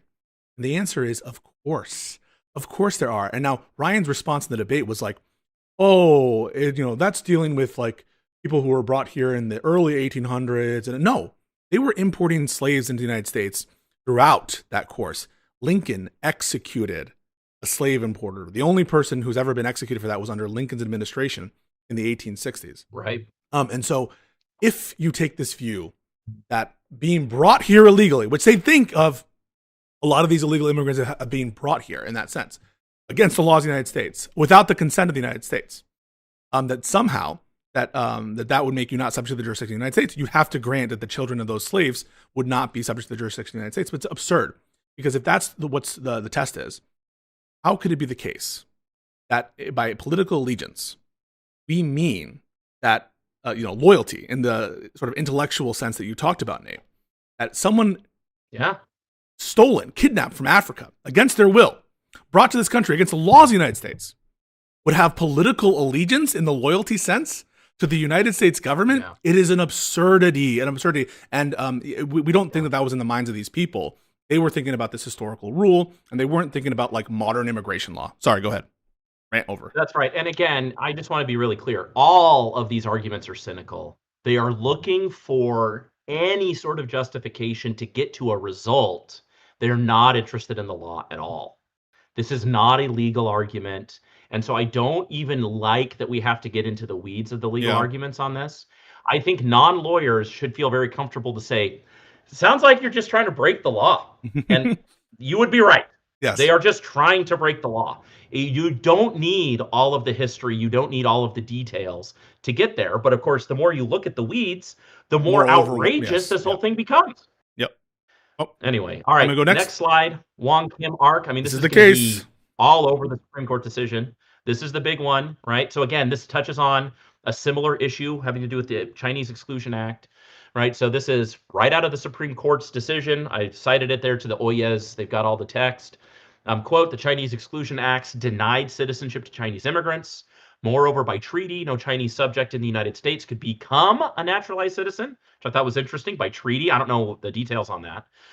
Wong Kim Ark was born in San Francisco to parents who were both Chinese citizens who resided in the United States at the time. At age 21, he returned to China to visit his parents who had previously resided in the U.S. for 20 years. So these are illegal immigrants who had a baby and then returned to China. Legal? No, okay. They were legal. They were legal, right? They were here permanently, legally. I think that you misstated that real quick. I don't know. Permanent residents. I think they were permanent residents. Yeah, this is what they try to say. But I don't think you disagree, right? That's a term of art. This idea of legal permanent residence is a term of art. That means that you went through an application process and actually got some sort of. I think they had papers though. I think they had papers to be here permanently. I could be wrong about that. You know what? I'm going to say I could be wrong about that. But what some people have argued is Wong Kim Ark. Yeah. We can accept the holding of Wong Kim Ark because Wong Kim Ark's parents were here legally. And that distinguishes the cases where they're here illegally. And they were here permanently. That's where this rule of like permanent residency is coming from, where they're trying to distinguish the holding of Wong Kim Ark and reject the reasoning of Wong Kim Ark, which is a kind of like sleight of hand that a lot of these people are doing. They're trying to pretend maintain the precedent. But I think that is the case. Yeah, but okay, you could know more than me.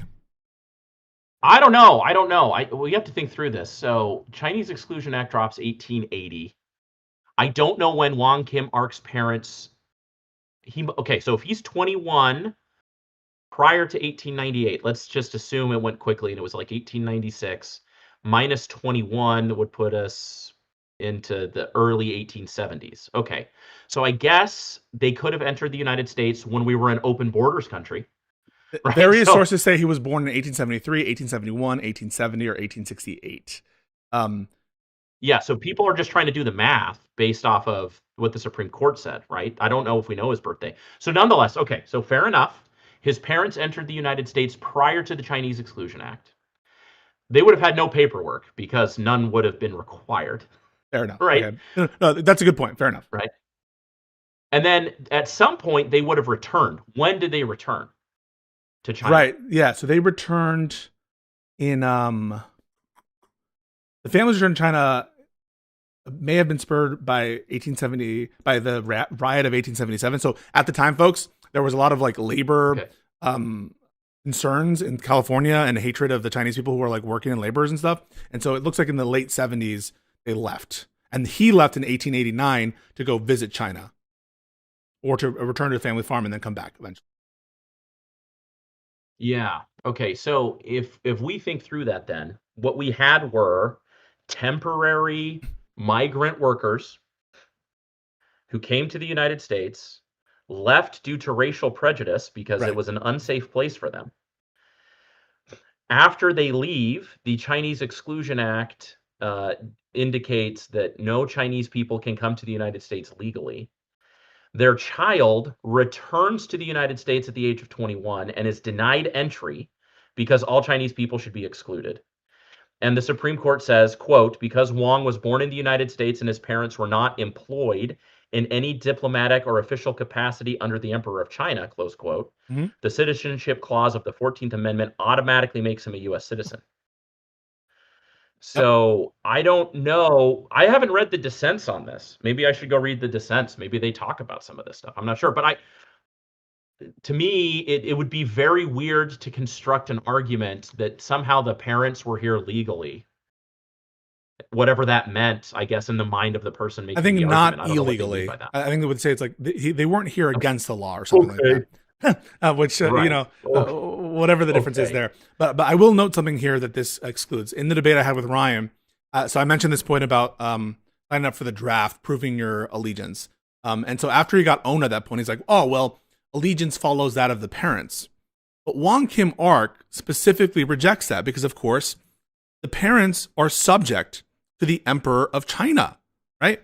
And so it can't Yeah. be that allegiance is merely whatever your parents' allegiance is. Because that, if you accept that Wong Kim Ark is good law, and when I said that, he said, well, Wong Kim Ark was poorly reasoned or something like that. But it's not clear why, under any vision of like a loyalty test, that the parents of Wong Kim Ark would be loyal in that sense either.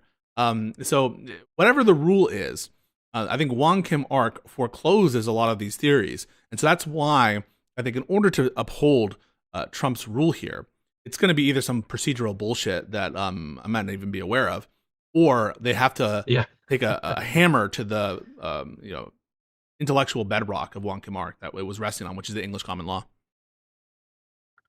That's right. And so, of course, the best way to read Wong Kim Ark is in the context of a unifying that includes all of the possible facts, which is the rule as it was described in Calvin's case in 1608 Mm-hmm. specifically would apply in 1898, and it takes into account all of the facts, and the rule just operates correctly. That's all that's happened here. Yep. Like, this isn't complicated.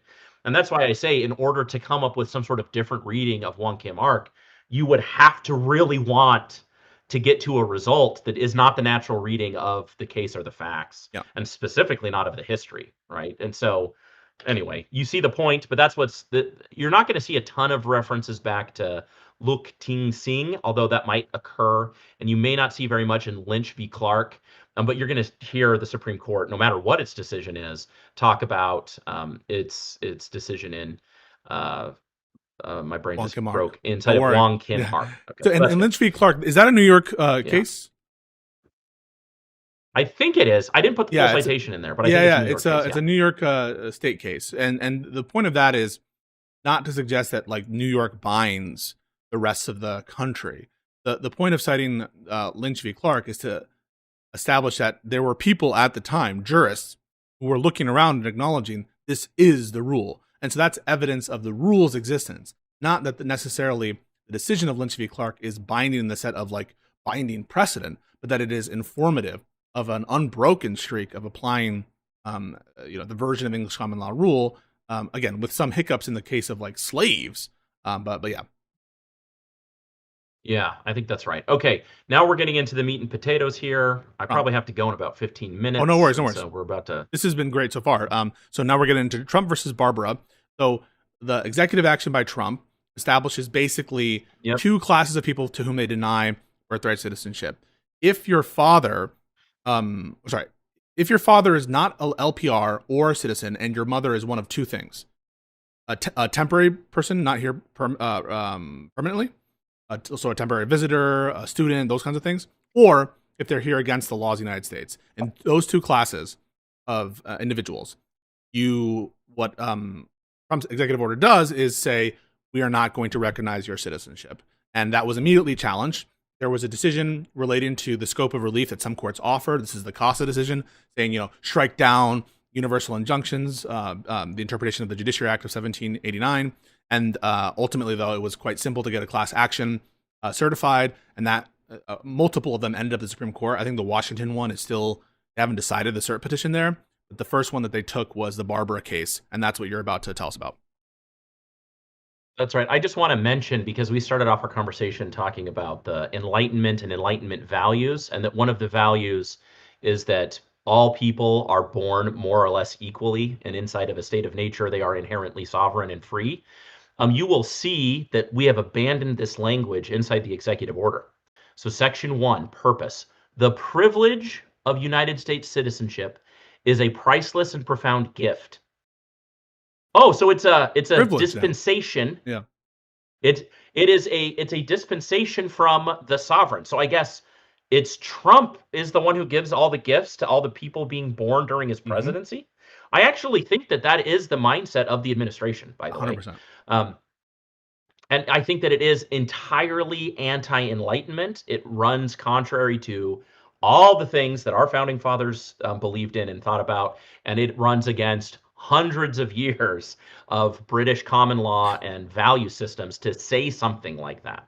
So even the dicta, that's not operative in the thing at all. Right, right. But you can just see already it's this psychotic notion that Trump is bestowing a gift upon us. What a great guy to be giving me the thing which I already had a right to anyway. And it So really is a rejection of the Enlightenment in the way you describe, because that is an old way of seeing is that law emanates from the king. And so, this whole, it's by the grace of the king, who by the grace of God bestows upon you right. this special privilege.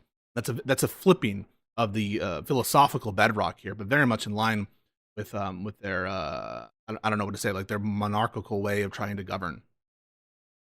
That's right. And it's deeply un-American. It is a rejection not just of American tradition, it's a rejection of the English speaking people's tradition, right? I mean, this goes back way before any of the colonies ever even happened. All right, the next slide is the District Court of New Hampshire is the one that originally saw this case. I'll just say, Pisco, I actually think there's been a bunch of nonsense on the procedure side of this. Yeah, So the District Court of New Hampshire sits in the First Circuit, and as soon as this order comes down, so it says, quote, this is the second paragraph, petitioners will likely succeed in claiming the executive order violates the 14th Amendment and the INA. I'll also just yep. mention that the INA has a specific provision saying birthright citizenship as well. This court finds, as it did in New Hampshire, Indonesian committee support, that the executive order likely, quote, contradicts the text of the 14th Amendment and the century-old untouched precedent that it interprets, close quote. Further, the executive order also likely violates Section 1401, which codified the pertinent language from the 14th Amendment. The three other district courts assessing the constitutionality of the executive order also found that plaintiffs would likely succeed, close quote. So that's just the easy and fast way for a court to say, we're going to do a TRO or a preliminary injunction as to this specific case, and then later on the class. The reason I say there's some shenanigans here, this gets appealed to the First Circuit, and then the court, the government, the DOJ Directly appeals to immediately the. asks it to hold an Yep. abeyance. And why would they do that, Pisco? It's because they know that every circuit is going to flip them off and say, Yep. this is ridiculous. There's no case or controversy here. I do want to say that I'm glad that this happened as opposed to the world in which they just like don't appeal cases they lose to try to like game the system out. There was some feeling that might happen and after the universal They're injunction not that situation. smart. Yeah. Yeah, hopefully not. But They're it's not. They're not that I, smart. I want to make sure that no one lost what you said there because it's really really important that even if you were to concede the constitutional argument, which you in no sense should ever concede ever, but even if you were so ridiculous as to concede that argument, there's a separate law in the INA which says essentially the same thing, establishes by constitutional statute the same exact rule, right? We have the Constitution part, we have the common law origin, and they put it in the Constitution, and they made a statute over it, and they passed that statute in like the 1940s and 50s, okay?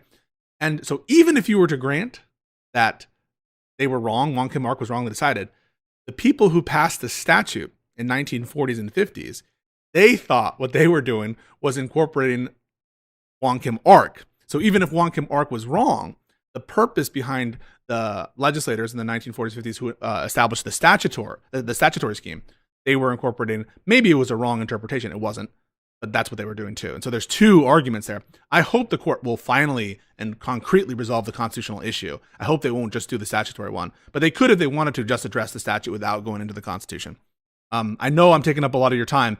I love the No, conversation. no, no, no. I just canceled my lunch because I'm having Oh too much shit! fun. This is going well, so we're good. Appreciate you. So I also just want to mention in terms of shenanigans, holding it in abeyance was intentional. The other thing that could cause this thing to get weird is, and I don't know how class certifications work, but there's also quite a bit of conversation about if the district court properly named the class, and there's like a 5-factor test and like a ton of stuff going on there. I'm totally agnostic as to that.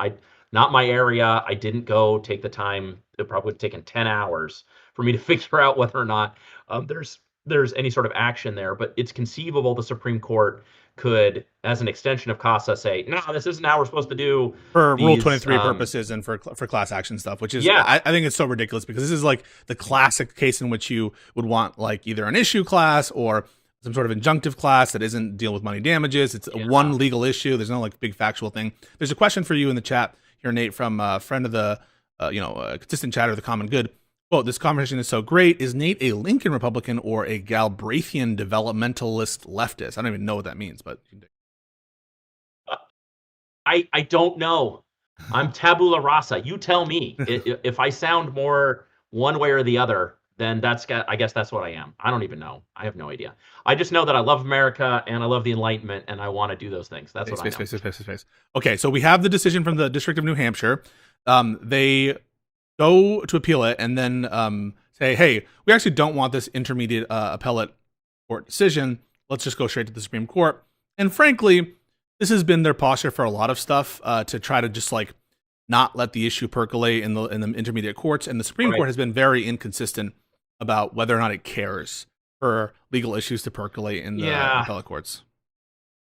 I will say this. We're going to finish up here. There's only 2 slides left, chat, so don't worry. My little class is almost over. Thank you for putting up with all this. Now, I want to talk about, and I need your expertise and insight on this, as to what the Supreme Court's likely to do, because I do not know. Now, the Ninth Circuit saw this case coming out of Washington. So this is the next slide. The Ninth Circuit brought up the case. The state of Washington sued. They tried to get standing. So same thing. There's a ton of weird standing issues and other stuff going on in that case. That case is not before the Supreme Court, but the Ninth Circuit says this, quote, the plain text and ordinary meaning of the 14th Amendment, controlling precedent, interpreting the Citizenship Clause, drafting history, and most post-ratification public understanding weigh in favor of plaintiffs' interpretation of the Citizenship Clause. For that reason, we conclude the plaintiffs are likely to succeed on the merits of their claim that the executive order violates the Citizenship Clause by denying citizenship to children who are born in the United States and subject to the jurisdiction thereof, close quote. Mm-hmm. The only thing that's particularly interesting about the Ninth Circuit is they go through, I think very well, what are the rhetorical arguments from weird treatises in the 19th century that tries to create this confusion and this gin up this possible reading that people who are here temporarily or people who were here surreptitiously should not be getting their children granted citizenship. I think the Ninth Circuit does a good job at dispelling the record of those kinds of arguments, and I think it's just complete and total nonsense. to even try to bring up this total weird dicta from the 19th century, which they have no instances that it ever controlled It any was the legal minority decision ever. perspective. Yeah, and it was the minority perspective for sure. Not just the minority. We're talking about it was like a weird minority perspective of European commentators, and then it got imported back into American journals. Like it's not even a real minority position. I'm so glad you brought that up because there's a point, and this is, I think, one of the most bad faith things that Ryan did in that debate. It was so pathetic to watch him do this, and at some point we should definitely watch it. But I bring up, I say the following: I'm like, you're not gonna find any definition of jurisdiction anywhere that is gonna say it's loyalty or political allegiance in the way that Ryan means. You can look at the history, you can look at Black's Law Dictionary, and you will not find a definition for subject to the jurisdiction thereof, which refers to like loyalty or anything like that. And Ryan and some of these Heritage Foundation people found that Black himself, right, had this view potentially. I haven't even looked into whether or not they're accurate about that. That Black himself, the dictionary writer, had this view about the 14th Amendment. And that's their big own. Their big own is, well, Black, you cited Black's Law Dictionary, and Black himself said the 14th Amendment means what we think it means. But of course, why is that bad faith?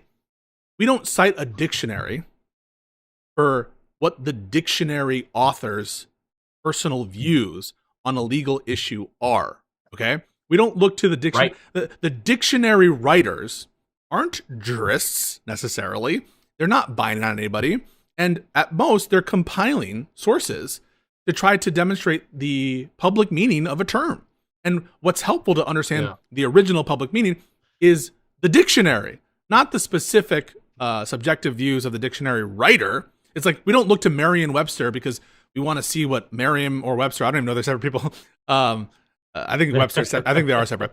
Like specific views on different issues are. We look to the dictionary to see what the public thought those words meant. And it's a similar thing here where like they will pick and choose in the debates, they will pick and choose these different treatise writers, etc.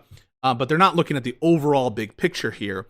And they're trying to proclaim that it was so obvious that they're correct, even though they're a small minority in the sort of academy. Yeah, and I think it's important to recognize too that that especially in the 19th century, we shouldn't be surprised that there were treatises that were more or less trying to get the prohibition on chattel slaves and their children to expand that rule to include other odious groups or something, right?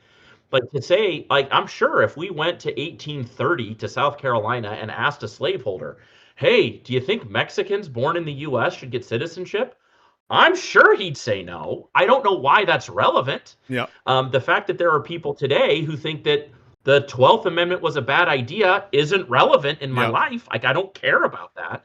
I just don't understand. But again, it's because the argument is so poor, it's so poorly reasoned that they have to try to go find something to legitimize their poorly reasoned argument. Yep. And so they need to grasp onto and stretch beyond credulity a bunch of these ideas and a bunch of these old texts to try to get some legs for a bad argument. 100% agree. Last thing, and then I just want to riff about where we're at, what we think is going to happen. The last thing, and I didn't put this in the slides, I hadn't quite figured it out yet, but on page 4 of the brief in support of the petition, so this is Trump's DOJ's brief, it says the following, quote, so again, their position is the rule was always meant to exclude these people since time immemorial.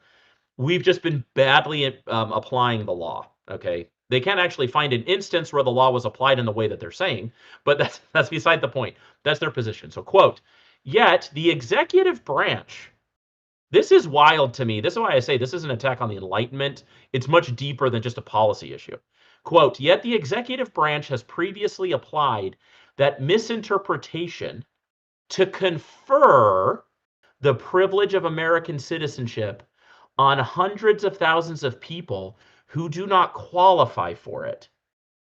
That misrepresentation has, in turn, powerfully incentivized illegal entry into the United States and encouraged, quote, this is them, scare quotes, birth tourists, close quote, to travel to the United States solely to acquire citizenship for their children. Recognizing the harmful consequences of extending, quote, the priceless and profound gift, close quote, of U.S. citizenship to countless individuals with no entitlement to it, President Trump on January 20th issued the executive order protecting the meaning and value of American citizenship. The order advances broader efforts to combat these, quote, significant threats to national security and public safety, close quote, posed by illegal entry and birth tourism. Henceforth, consistent with the Citizenship Clause's original meaning, the executive branch would not treat future children of temporarily present aliens and illegal aliens as U.S. citizens. So again, I didn't hear any legal arguments there, Pisco. What I heard was an ugly attack on Enlightenment principles that Trump is the king, citizenship is derived at his pleasure, and it is not his pleasure to extend citizenship to babies because he has determined that they are not worth it, and that maybe one day they might be bad for him personally, I suppose, or the country writ large. And it's more than just a policy dispute. To me, this is an attack on the very concept that there is an American dream, that people are not judged based on the content of their character, but instead, not even just on the color of their skin, but who their dad was and who their mom was. And that is what makes them worthy, is something that a person has no control over. And to me, it is the seed of a total destruction of the social contract. And it is as bad as Dred Scott if the Supreme Court goes the wrong way on this. And I'm deeply concerned. Yeah, I am deeply concerned about this. To me, this would be on the level with Trump versus the United States, Dred Scott, Plessy v. Ferguson, all that stuff. It would be a total abandonment of lawmaking to accept these kind of policy arguments, these mean-spirited policy arguments, to that Trump is essentially, by his fiat, conferring this privilege, which he can withhold at his whim. And the key part about what you read is Trump has said this for future. But of course, that's just his whim as well, that it would apply only to the... That's just his whim as well. And there's nothing stopping, if you accept Trump's rationale, only the executive order by its terms applies in the future. But what would stop them looking back? Right? Maybe there's some due process considerations or something, but like, who's to say? Yeah, but you could put into question the citizenship of all people who have been citizens, for years and years and years. And you want to think back to Nuremberg. You made the reference to Hitler. It's not inapt. What we would be doing is inviting the government to create these new codes by which they can re-examine the citizenship of people going back years and years and years. If you can find some place in the link in the past where this rule would not apply, maybe we can call into question the whole fucking thing. And the only reason that Trump isn't trying that yet is because he doesn't want to try it. So says the SG. Yeah, I can't. It requires an arbitrary and capricious rulemaking process that's based upon favor with politicians as to whether or not you get citizenship or as to whether or not you keep your citizenship. That is their intellectual framework. And it has to be arbitrary and capricious. We could talk about all the details. Like, okay, hold on. So what if somebody is here on a visa, so they entered legally, and that's the mom. And then the dad is an illegal immigrant. But at the time of conception, she was still inside of, like, what does this attach? Yeah, when is it? Conception or birth? Like, yeah. Is it conception or birth? Is it 5 minutes after birth? Is it like what? I mean, you have to draw arbitrary, intellectually corrupt lines to make the rule work. Unless, of course, the rule is actually at the pleasure of Trump. And if that's what the real rule is, then there's no rule of law. We have abandoned the concept that individuals have inherent dignity and worth. And instead, we've said worth is dispensed by our betters. It's the least American thing I could ever think of. It is way worse. In my opinion, this stuff is on par with the founding of the Confederacy. and like some of the weird psychotic stuff they put into their founding documents, that's this kind of stuff. It's a throwback to like some weird Roman sycophantic, the great generals of the past are the ones who bestow favor upon people. And I'm telling you right now, Rome fell because it sucked. It was awful. Like, I don't look to Rome for moral or government insight. They're a part of my history. I guess you can sort of link up some of the concepts inside of the Enlightenment back to Rome, Some cool whatever. statues. But the truth is that Rome fell because it was a decayed, stupid human project that was corrupt to its core. And of course, corrupt systems eventually fall. It may take some generations, but these types of systems that are arbitrary, capricious, and are corruption is the rule, you end up miserable. The people end up miserable. The leaders end up miserable. Everyone ends up miserable. It is a self-defeating, idiotic way to live. And I don't want this for me and my country or my children or anybody else's children. It is crazy to me Yeah. that this is the hill people want to die on. We And can you're, talk about illegal yeah. immigrants and what we should do with them. We can talk about what are legitimate levels of immigration. We can talk about civic engagement. We can talk about assimilation. All of those things are in bounds. I'm going to disagree. They're in bounds. This should be out of bounds. It's nuts to me. But I just don't think people have thought about it. I think that they're instinctive. I don't even know if the Trump people realize what they're doing. Yeah, I no, really don't. I have no idea. I totally agree with everything you just said there. And it's not just a discrete legal issue, like you say. It is a civilizational. It is a broader issue, and the proof of that isn't just in everything we've talked about in the poor nature of the legal argument. It's also in other things they're proposing, such as denaturalization. So, for example, you have people from the administration saying, or people who are aligned with the administration saying, we should denaturalize Mehdi Hassan. We should denaturalize Hassan Piker. We should denaturalize Cenk Uygur. There was Katie Miller, who is the wife of this odious figure, Stephen Miller, who really has a great deal of influence in this country and is deciding domestic policy when, especially on immigration. They were in the middle of a debate on like Israel or something, or some other some bullshit about Trump, a political debate which is protected. And in the course of that debate, Katie Miller says, "We might have to check on your citizenship naturalization paper." Thank you, Gert. And that is what is being proposed here is, if you think out of step with us, if you're not allied with the king, if you're not loyal to the king, you're not even a citizen. We'll look into you. And so it is a deeper, it's not just discrete in this birthright citizenship context. It has to do with their overall outlook and rejection of enlightenment and small L liberal values.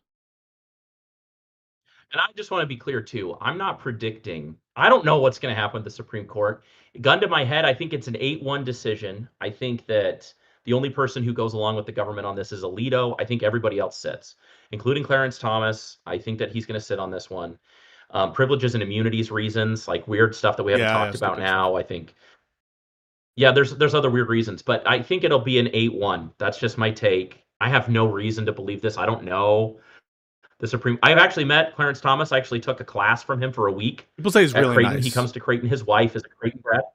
Yeah. So he and I chatted on a number of topics. Me and this other guy, Mitch, we asked him once, we said, so do you believe in stare decisis at all? Like point blank, do you believe in stare decisis at all? And he says, the only stare decisis I need is the Constitution. All right. I guess that answers that. He doesn't believe he doesn't really believe in it at all. I had my con law professor was a Supreme Court clerk, and he said the overwhelming sentiment among the clerks is that the nicest justice was Clarence Thomas. And this was he's a great guy. And that's why it's so important, folks, for us to separate like interpersonal from their ideas and stuff. You can be very nice and I think have a bad legal philosophy. In terms of the prediction, I do think more likely than not they will overturn this executive order. That said, I go so far as to say like 69%, and that's it, because there's always some bullshit. Yeah. I thought the legal arguments for presidential immunity were among the weakest I have ever seen. And notwithstanding that, they held it up. The same thing with the Anderson decision. I thought this argument that the states couldn't enforce Section 3 to be so horrible. The fact that it was a 9-0 decision to me is like insane. So I just have no confidence that this court I is agree. principally rooted. I mean, think about another case that we haven't talked about, Humphrey's executor, which they're almost certainly going to overturn, like 99.99%. That's a case having to do with protections from removal by the president. I bet you that what they're about to do right now is to create a sui generis rule for the Federal Reserve that's based on nothing. It's based on nothing, that we can protect Yeah. the chair of the Federal Reserve or the board of governors on the Federal Reserve, but not other agencies just cause. And when you have a court that is making rulings just cause, yeah, the predictability of it is like just it's not there anymore. So I think the argument Yeah. against birthright citizenship is some of the weakest legal reasoning that I have ever seen. But I can only go so far as to say I think it's like 69, 70%. I don't think it's going to be unanimous. I think it's likely to be 7-2. But again, it's not. I said this before Trump was inaugurated. I made a Twitter video that you have to have belief in the Supreme Court, and crucially, I have very little. Well, this is okay. So let's tease this out. I want to tease this out. So this is just thought experiment. I have no idea. Okay, should I So close the to the me, PowerPoint? yeah, of course. Oh yeah, yeah. Get Okay. rid of that. We're done. So you can, if anybody's interested, the briefs on that are wild. People who are supporting this stuff. It's a ton of talk. We talked at the very beginning. It seems like a long time ago now. There are these like different categories of immigration concerns. People who are deeply xenophobic do not want a diverse country, meaning that they want a predominantly white, sort of ethnocentric kind of country. They like to collapse these categories. You see that in all of the writing, in all of the amicus briefs. Yep. So these briefs talk about the dangers and difficulty of illegal immigration and how there's, and I don't think it's been well reasoned, by the way, that there's an obvious link between birthright citizenship and the motivation for people to illegally come to the US. I have lots of clients who are illegally present in the US and they do not have children. What are you talking about? This is crazy.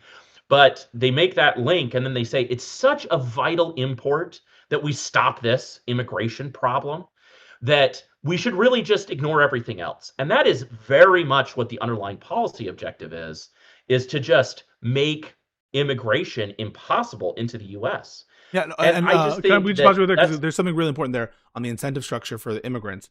There are usually unlimited visas for close familial relationships. If you want to try to get a green card based on someone who's part of your immediate family, there's unlimited visas available there. However, in the context of children, you don't get that benefit until I think they turn 18. I think that's right, and or 21 or something. 21. 21, yeah. And 21. and so you'd have to wait 21 years. They would have to not themselves be married or something else. There's like additional rules there when it comes to reunification. And so the only advantage that it would offer you is in some of these discretionary forms of defensive relief at times. They consider the fact, your ties to U.S. citizens, and obviously if you have U.S. citizen children. But like that's a lot of like thinking in the future about, what if I'm in an adversarial proceeding? What if I want to get this like sort of special discretionary relief that is very seldom given, and they would consider as part of the totality of circumstances the relationship with the child.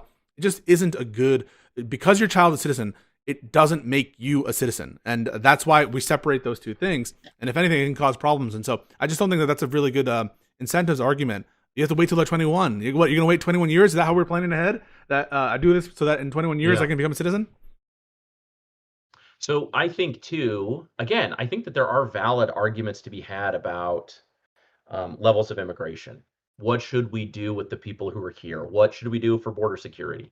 Why is it that we've had such a huge number of people go around legal paths to come into the United States? All of that's on the table. I don't want our conversation today to make it sound like if you're for birthright citizenship, you are therefore for open borders. That's not Yeah. true. That is not true. You can be hyper restrictive and leave birthright citizenship alone. And my point with all of this is there is a larger project, a larger intellectual project that this is a piece of, which to me, this is a key piece that will start a domino and chain of events that could be as bad as the Dred Scott stuff, right? It really could be that bad. It won't be that bad the day after. We're probably going to get this one on like June 30th. Last one. The court will wait till the end. Somebody might leak it. I don't know what's going to happen. It could be all sorts of stupid. I have no clue. But I will just say that if there were to be some sort of true constitutional crisis, this will be a direct and cause in approximate cause to that true constitutional crisis where there could be blood in the streets. I really think that this is that big of a deal. There have been murders by ICE and CBP just this year, not just two citizens in Minneapolis. There have been people who've been killed in detention facilities, right? And that stuff worries me, but it does not worry me to the same extent as this intellectual domino falling. This is an attack on the underpinnings of all of our society. And if you attack that, I am deeply saddened by the people who've lost their lives, but we can overcome and get beyond that as a people. If this stuff starts to fall, I don't know how you come Yeah. back without just saying new social contract, and that's a lot of misery. Or new That's an civil war. enormous amount of misery. Yeah, no, I agree. And I don't think he's being alarmist, guys. I just take the following situation, which is not outside the realm of possibility. Let's say the Supreme Court says Trump is correct. Allegiance means loyalty. Or allegiance means lawful domicile. That's what it means. And let's say they rule on the merits in favor of Trump in this case, which is possible. No one is 100% confident that Trump is going to lose this. But let's say they rule on the merits. Tomorrow, do we think it's outside the realm of possibility that Trump would issue an order that says, in my discretion, putting aside my executive order of January 20th, for individuals who I deem to be a threat to the national interest of the United States, we will, on a case-by-case basis, not recognize their citizenship, provided that their citizenship is not established by the Constitution, or the recent decision of Barbara, which found that loyalty from the parents is a prerequisite to jurisdiction, which is a prerequisite to birthright citizenship. In that context, Trump issues that order and says, we're going to look into all of our enemies, and if we find in these enemies some place where we can claim no loyalty or no lawful domicile as a prerequisite to a jurisdictionhood, we're going to start rounding up people who claim they're citizens, but they're not actually citizens. They're not actually citizens because their parents aren't citizens. Their parents aren't citizens because their parents weren't loyal to the United States or weren't lawfully domiciled. And now we're arresting citizens and proposing to deport them who are politically against the president.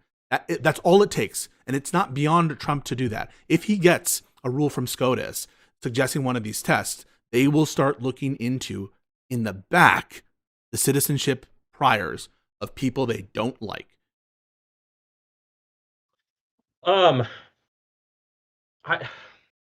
There's a lot I could do out in speculation land. I think that's all very reasonable. I want to ask an interesting question.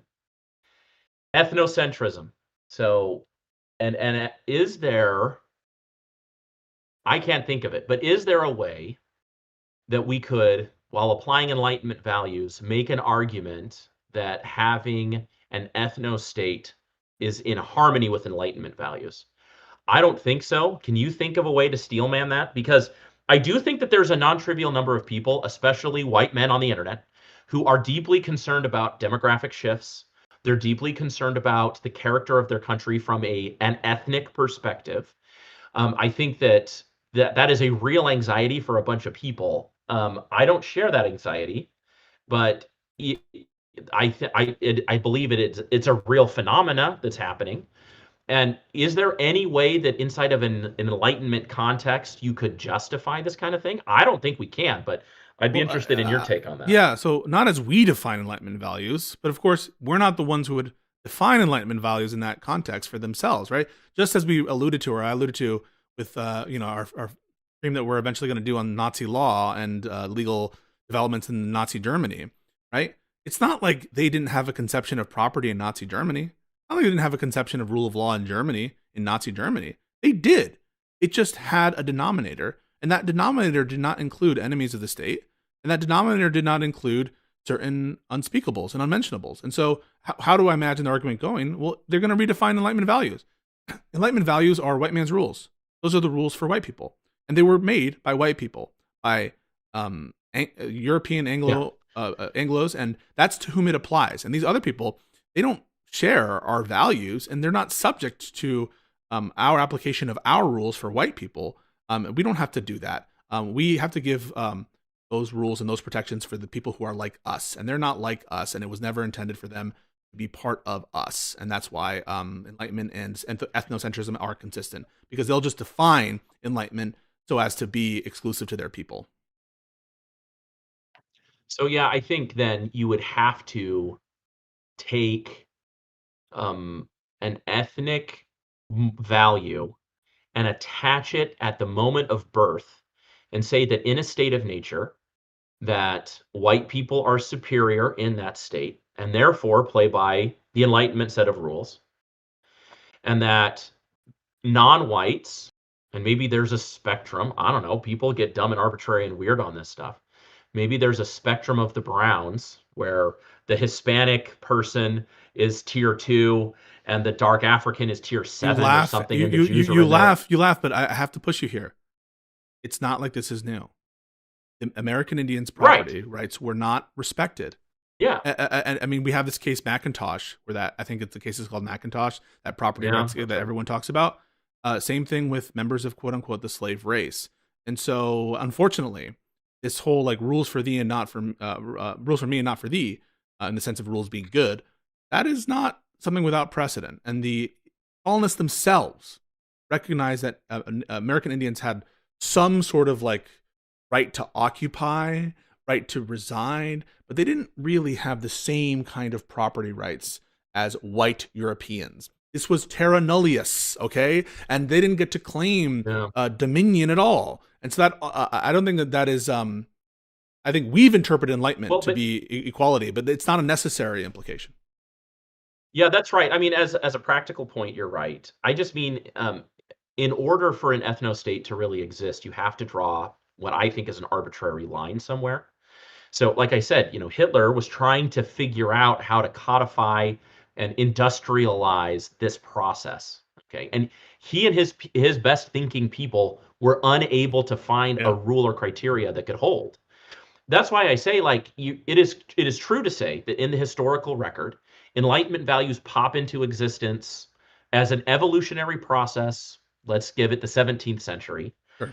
But since that time, there have been lots of violations of people who purported to have enlightenment values. And I think that that's just true.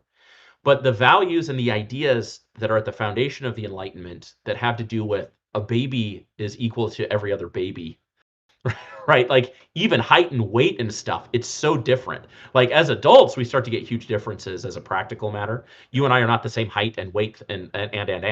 But like as from a child's perspective, as from an infant's perspective, the equality is like very obvious. And you just go, well, we will operate in a world from that obvious observation. It's obvious because it's observable by everybody that these babies are not different.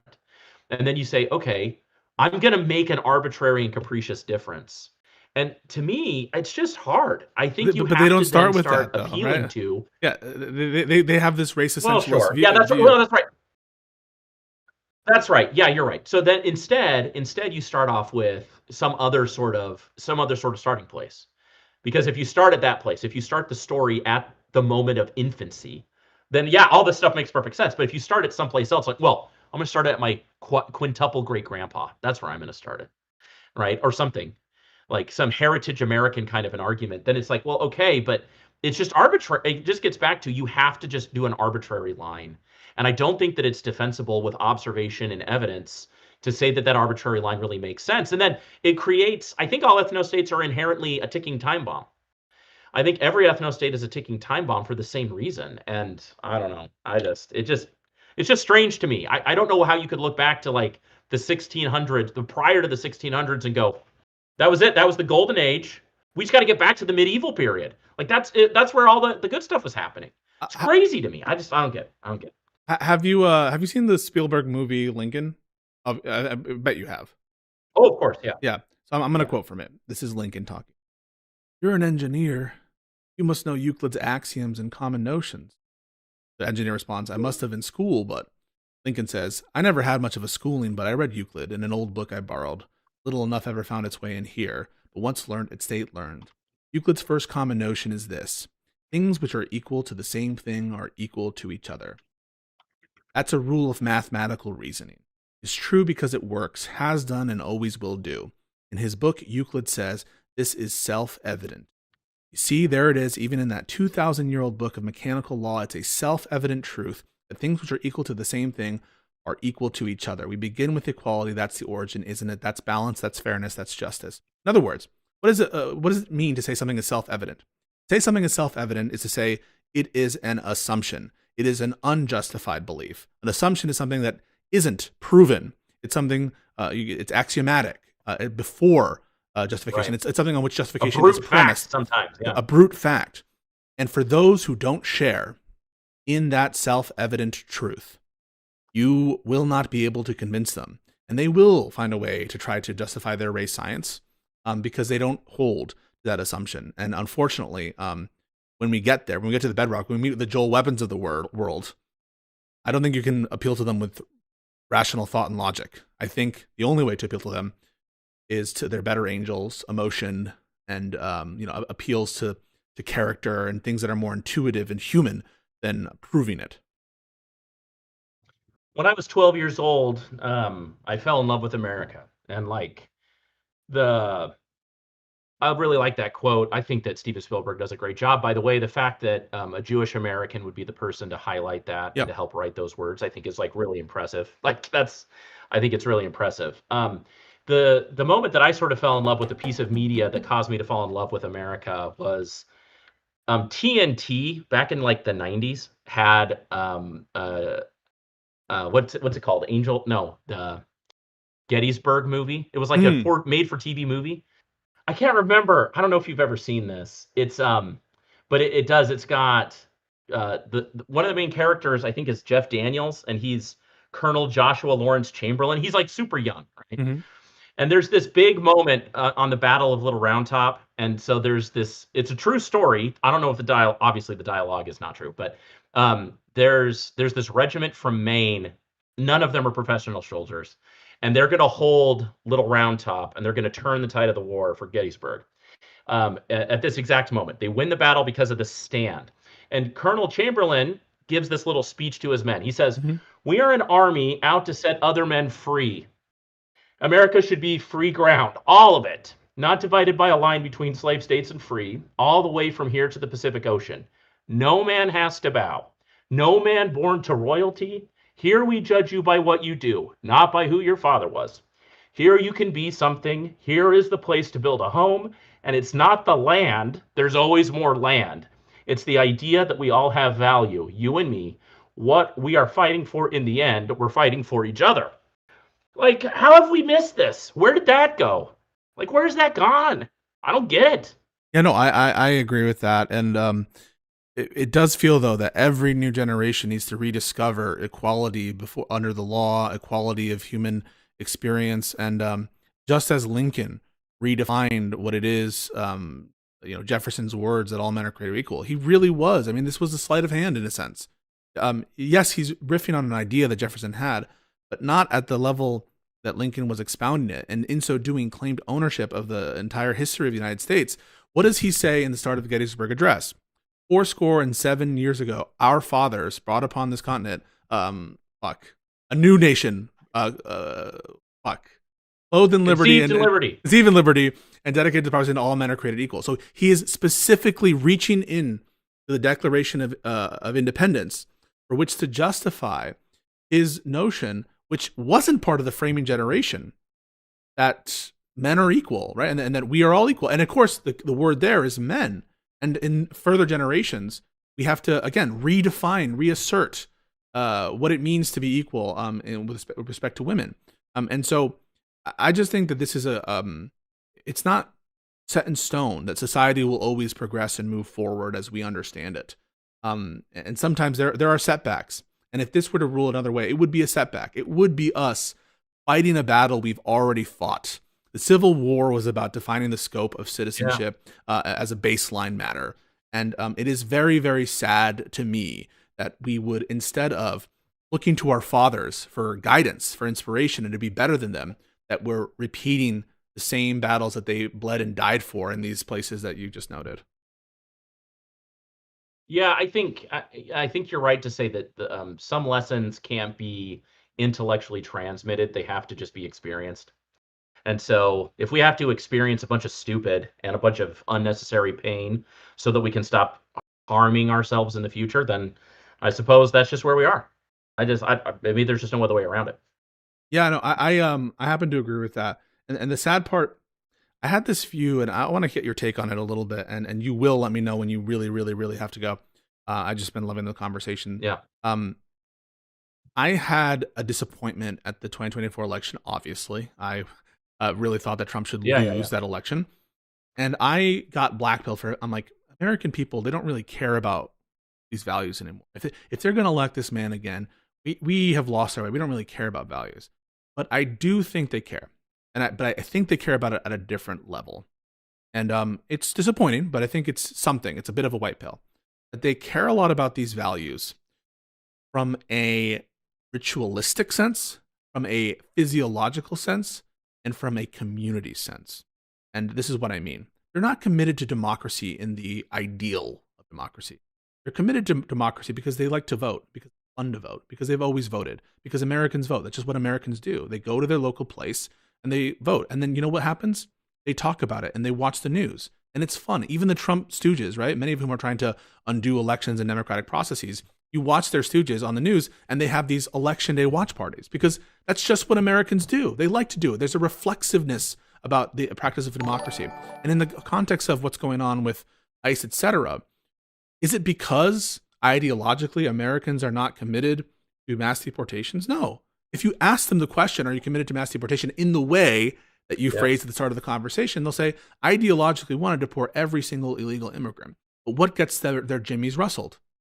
When, oh, you're getting abuela who makes the pupusas down the street. Oh, you're fucking with my job, right? Oh, you're, these are our friends. It's about bonds of friendship. It's about bonds of community. And when you do that, then the commitment comes through. But it's not on the ideological ground. I think it has more to do with, like, you're attacking us, you're coming into our place, this is where we are a community, and you're sort of trespassing in a way. And that's the level that a lot of these, I think, Americans care about these various different issues. And it's not premised on the English common law from an ideological perspective. It's premised on what those things. Yeah, you and I are achieved. weirdos.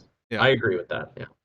Yeah, we're the weirdos, right? I mean, we are not your typical person. We've been to law school. We suffered through late nights at the library, agonizing over dumb stuff like this. But I do want to say that I think that there is a real wound. I don't know if that's the right word, but there's a real wound in the hearts of a lot of Americans right now who are wanting and are instinctively moving towards this type of thinking. I mean, this anti-enlightenment thinking I'm talking about. Oh, yeah, sure. And it's valid.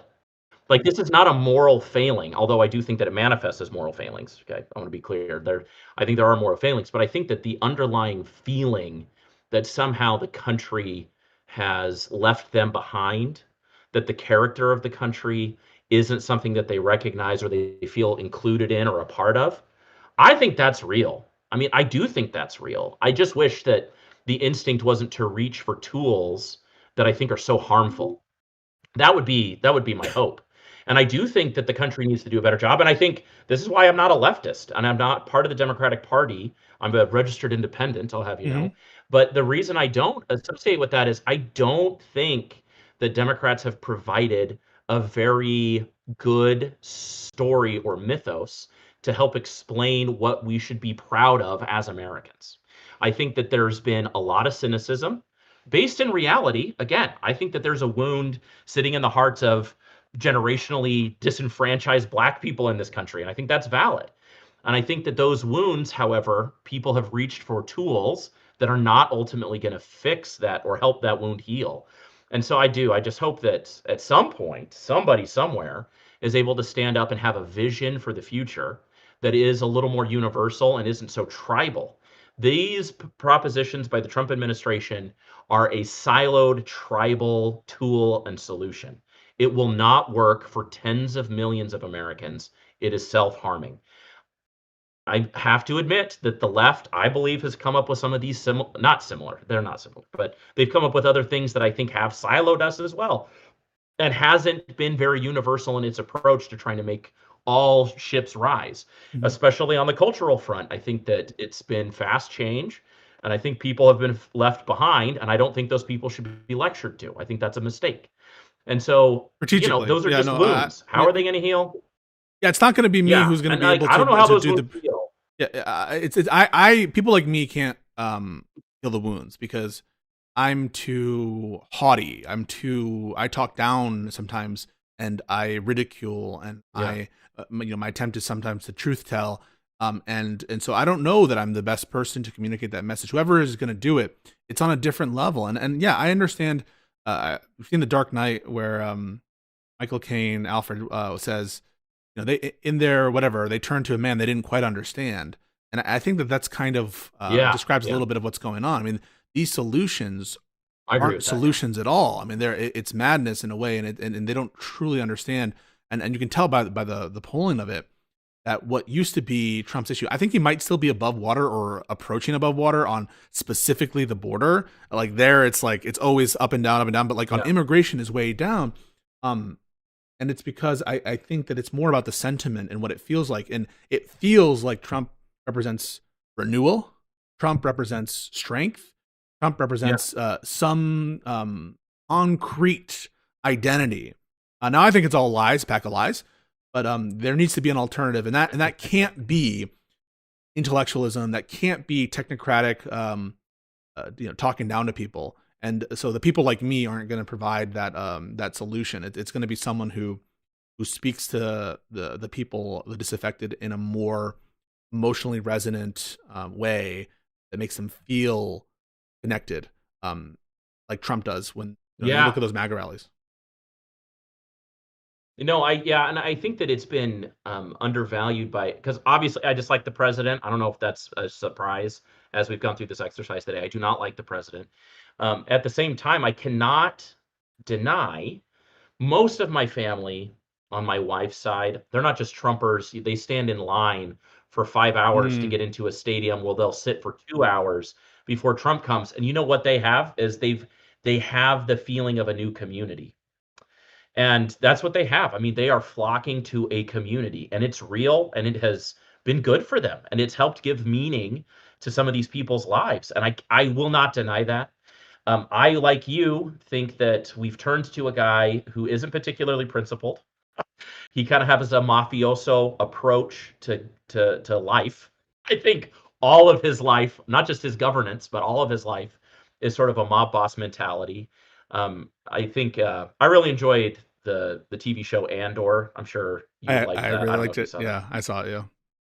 Yeah, the showrunner for that, what's his name? Tony. Can't remember his last name. Anyway, the showrunner for that, he's done a few interviews, and one of the things that he has said is that um, that one of the things that he's worried about is as we live life, just as the people inside of his fictional universe lived life, that the destruction of community, order feels like community.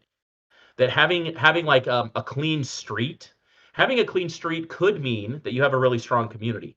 It could also mean everybody's terrified and not going outside, right? Like there's sort of this you reach for a tool to solve a problem, and it does technically solve the problem, but it creates these underlying other issues. Gilroy is his name, Tony Gilroy, and I think that Tony's onto something with that. That there's just this rot inside of our communities that sometimes we reach out for solving the downstream consequences of our broken communities instead of trying to heal the centerpiece.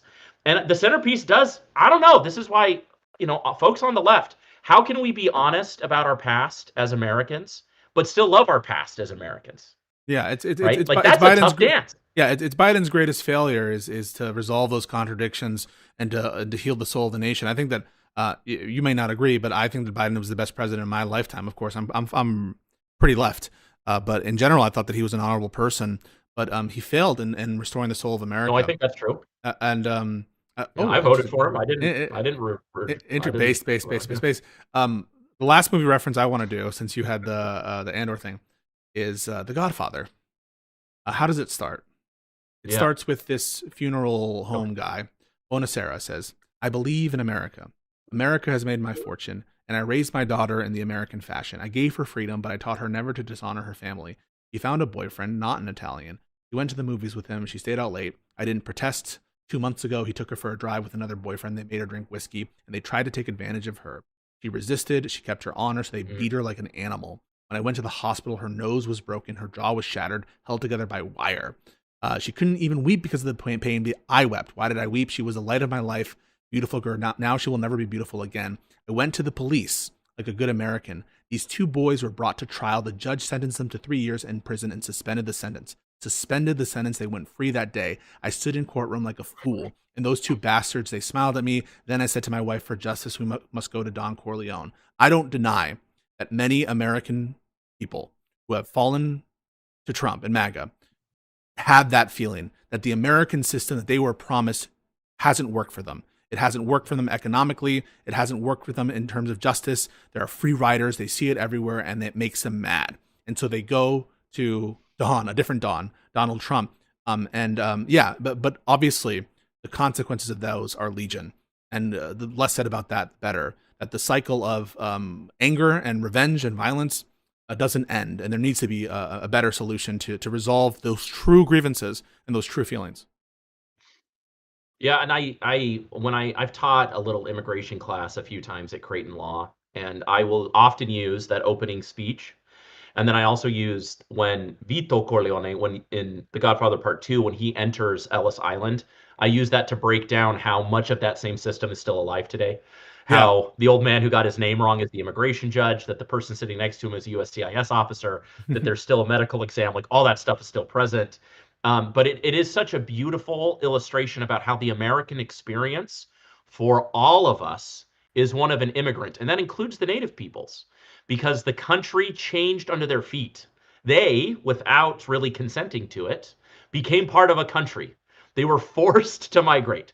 Black Americans were forced to migrate. We are all immigrants into this current moment. And I think that the immigrant experience is the best way to understand America. And so the most powerful stories in art, I think, are immigrant stories.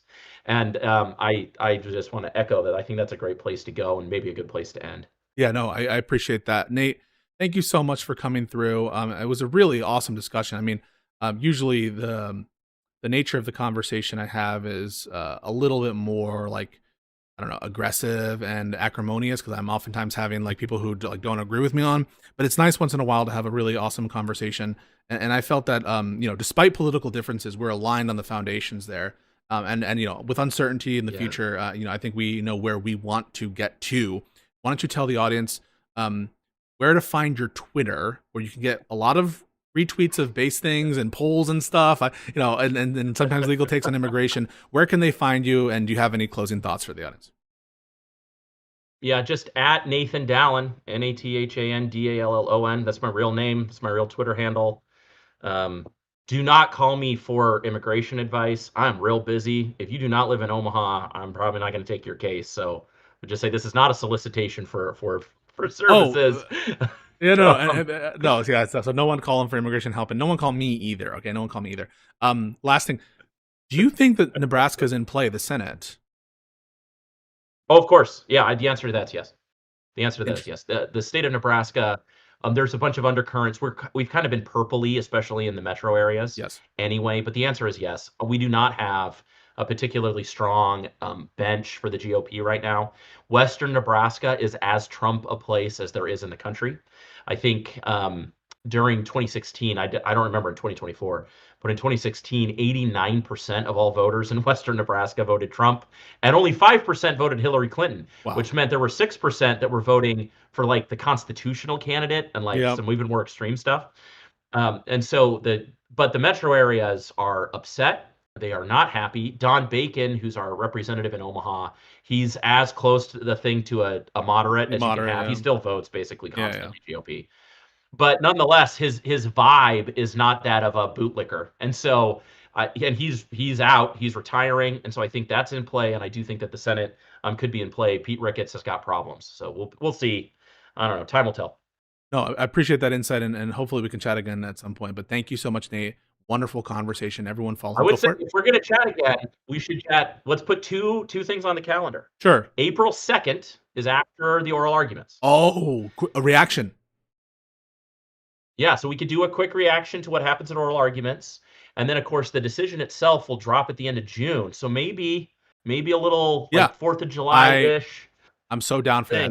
That would be wonderful. Let's stay in touch, and we'll definitely do those. And yeah, thank you so much for coming through, and really appreciate your insights.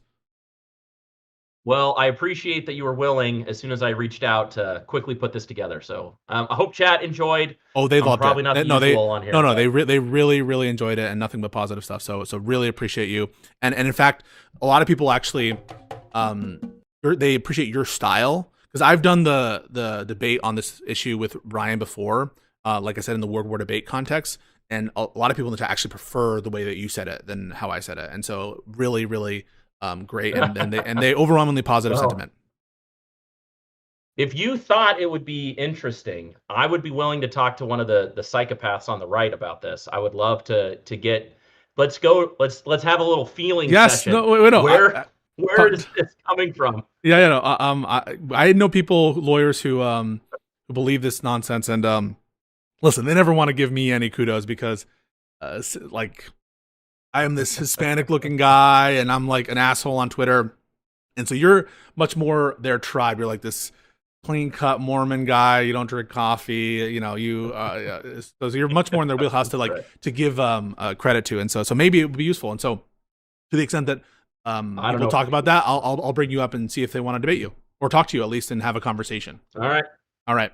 Yeah, Hey, you'll have to. I have no platform, so you'll have to like. I'll I'm not coming facilitate it. unless you're coming. So that's I'll facilitate, all and right. thank you so much, Nate, and we'll talk soon. Okay. All right. Appreciate you guys. Peace Thanks. Bye out. bye. What a awesome combo, guys. Dude canceled his lunch. Lots of fun, huh? Counterpoints. Oh, sure. Yeah, you around? I just finished my convo with a guy. Counterpoints to live. It might end soon, right?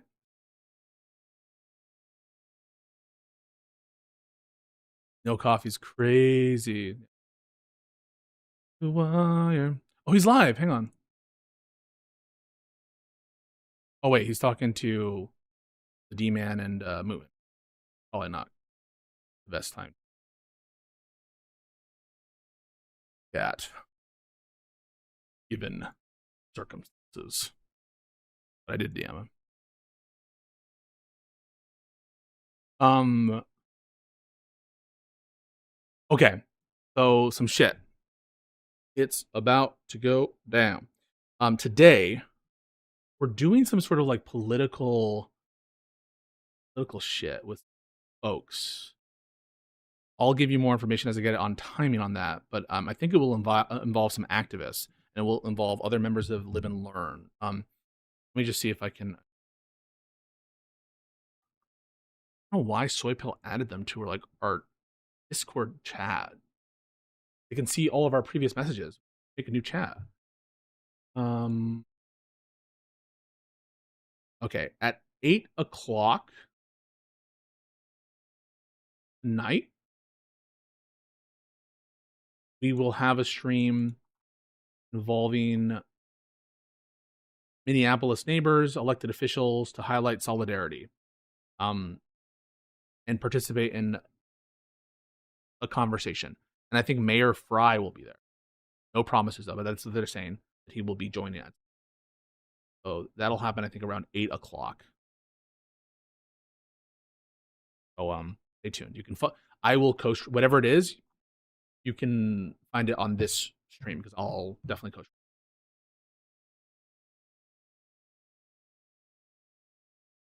They're gonna ask for direct donations for ministry. So just that's gonna happen.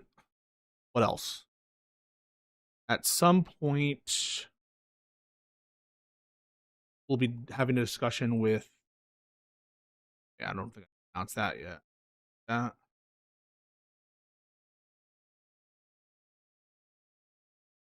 No response from whatever podcast.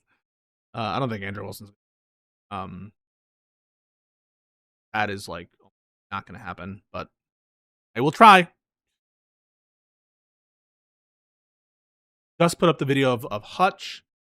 Try to be nice best of your ability. You can disagree though. Obviously. What else? We're gonna put up the panel on 2 other panels. The one on tomfoolery, which was spicy about Alex Preddy, and then we'll put up the panel on Don Lemon, TV, both with Rally. So we'll have videos for that. I would appreciate if you like those. Mike cuts in and out. Okay. You talking with Hutch again? Is he live? We could have a conversation on he's like doing stuff right now. I think he's doing stuff. At some point I will be reviewing per the request.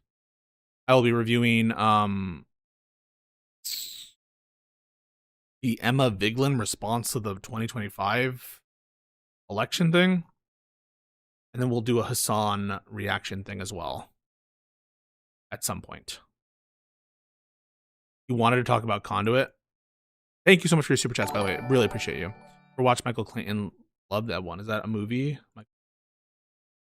Believe in America. No, I haven't. I should, though. Maybe I should. Other stuff. News. Yeah, no, I tried to do 1080p, but that's what caused the stream to end. I think I need to increase my bitrate. I'm not in New York right now, and so I don't have access to all my stuff. I think I'll increase the bitrate. I don't know if the internet here can handle it though. But I'll do a test at some point. I did get the Discord. You were banned, and unfortunately, that is just the reality. You did violate the rules of the Discord. I did check on that. You can appeal it in some amount of time, I'm sure, but for now, you're banned. Sorry, wasn't me. You can still hang out here though, unless you violate the rules of YouTube chat. What else?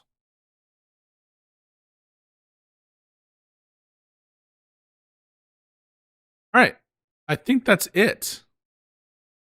Have you tried tinkering with the latency? I just think I need to up the bit rate, and then it'll work on 1080p.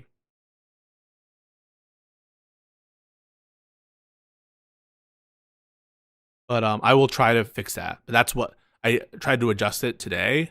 That's why the stream crashed. And so I fixed that, and then it was fine. But I imagine I just need to up the bit rate and test the internet and stuff. But okay, cool. That's it. That's it for me. We're done for now. I'll be back on later to test the 1080p shit, and then also to do I have some other content that is backlogged I need to do. That I think I want to do before the Hassan whatever shit that they're asking me to do. I want to do that backlog. I want to do the stream with the Minnesota people, and then ultimately the Lefty Watch streams, whatever. But please like the videos I put out there. It makes a load of difference. If you like it, if you watch it, if you do those things, it makes my job way easier. And I love the engagement, and I really do appreciate all you guys in the chat. And I know that these kinds of streams where it's not as combative, less viewers, I don't care. I don't care because that conversation is so good for me that I liked it so much that I would have it a million times. And I do appreciate you guys engaging with it, asking good questions, etc. But thank you again. See you soon.